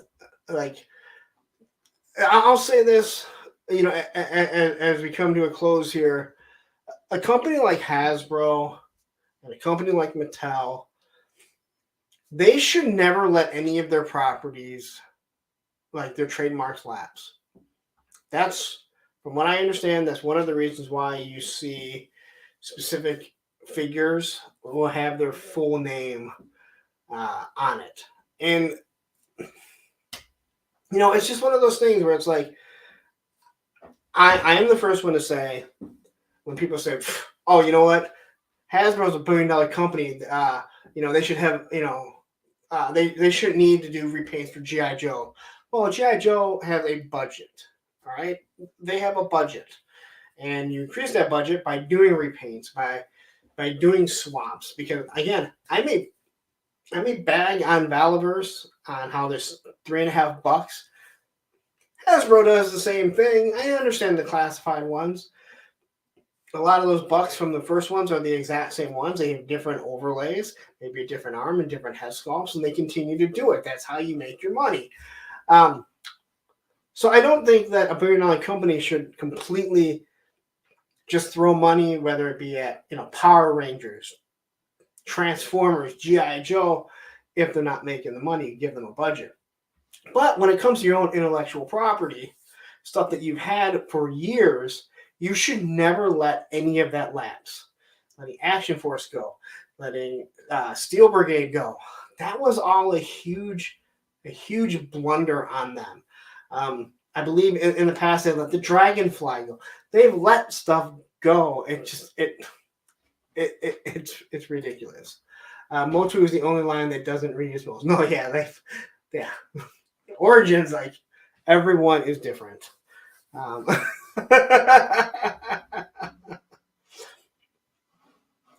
Yeah, and again, it's going to be different for every mold. And again, that's how you get your that's how you get your money back. There is no doubt about it.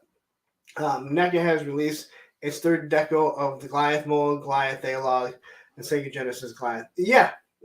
But you know what? The thing that you have to say about a lot of what you have with a lot of the NECA, and I'm going to have to defend Super 7 here. The Super 7 molds is a lot of them aren't ever getting reused, or maybe only reused once, you know, or twice. I mean, so those molds are being done, and then, not saying destroyed, but, you know, how many times are they going to reuse them? I mean, Super 7 will reuse them to a, you know, glow in the dark figure that probably won't even glow in the dark, but they don't reuse that many molds like Hasbro and Mattel. You know, obviously, like Valaverse does. But I mean, there's a whole bunch of lines that do it, and that's how you make your money. And again, there is absolutely nothing wrong with that. Just when people act like it's not true, that's what's funny. And I'm actually not even saying, when it comes to like Valaverse, Bobby's admitted it and said it numerous times. It's all the other people that act like Yeah. So anyway, I'm gonna wrap it up because it is now after midnight. I do have to work in the morning. I got a meeting with my boss, and he doesn't care about toys. Oh, wait a minute. Oh, Baldy Locks is saying that he just got charged for his retro Zartan. So yeah. And let's see here. Okay, so I'm also being told that the cosplay helmets are full size. Anyway. So cosplay helmets are full size. So let's see here. I'm gonna check and see if I got charged for it since we're already here. Boom.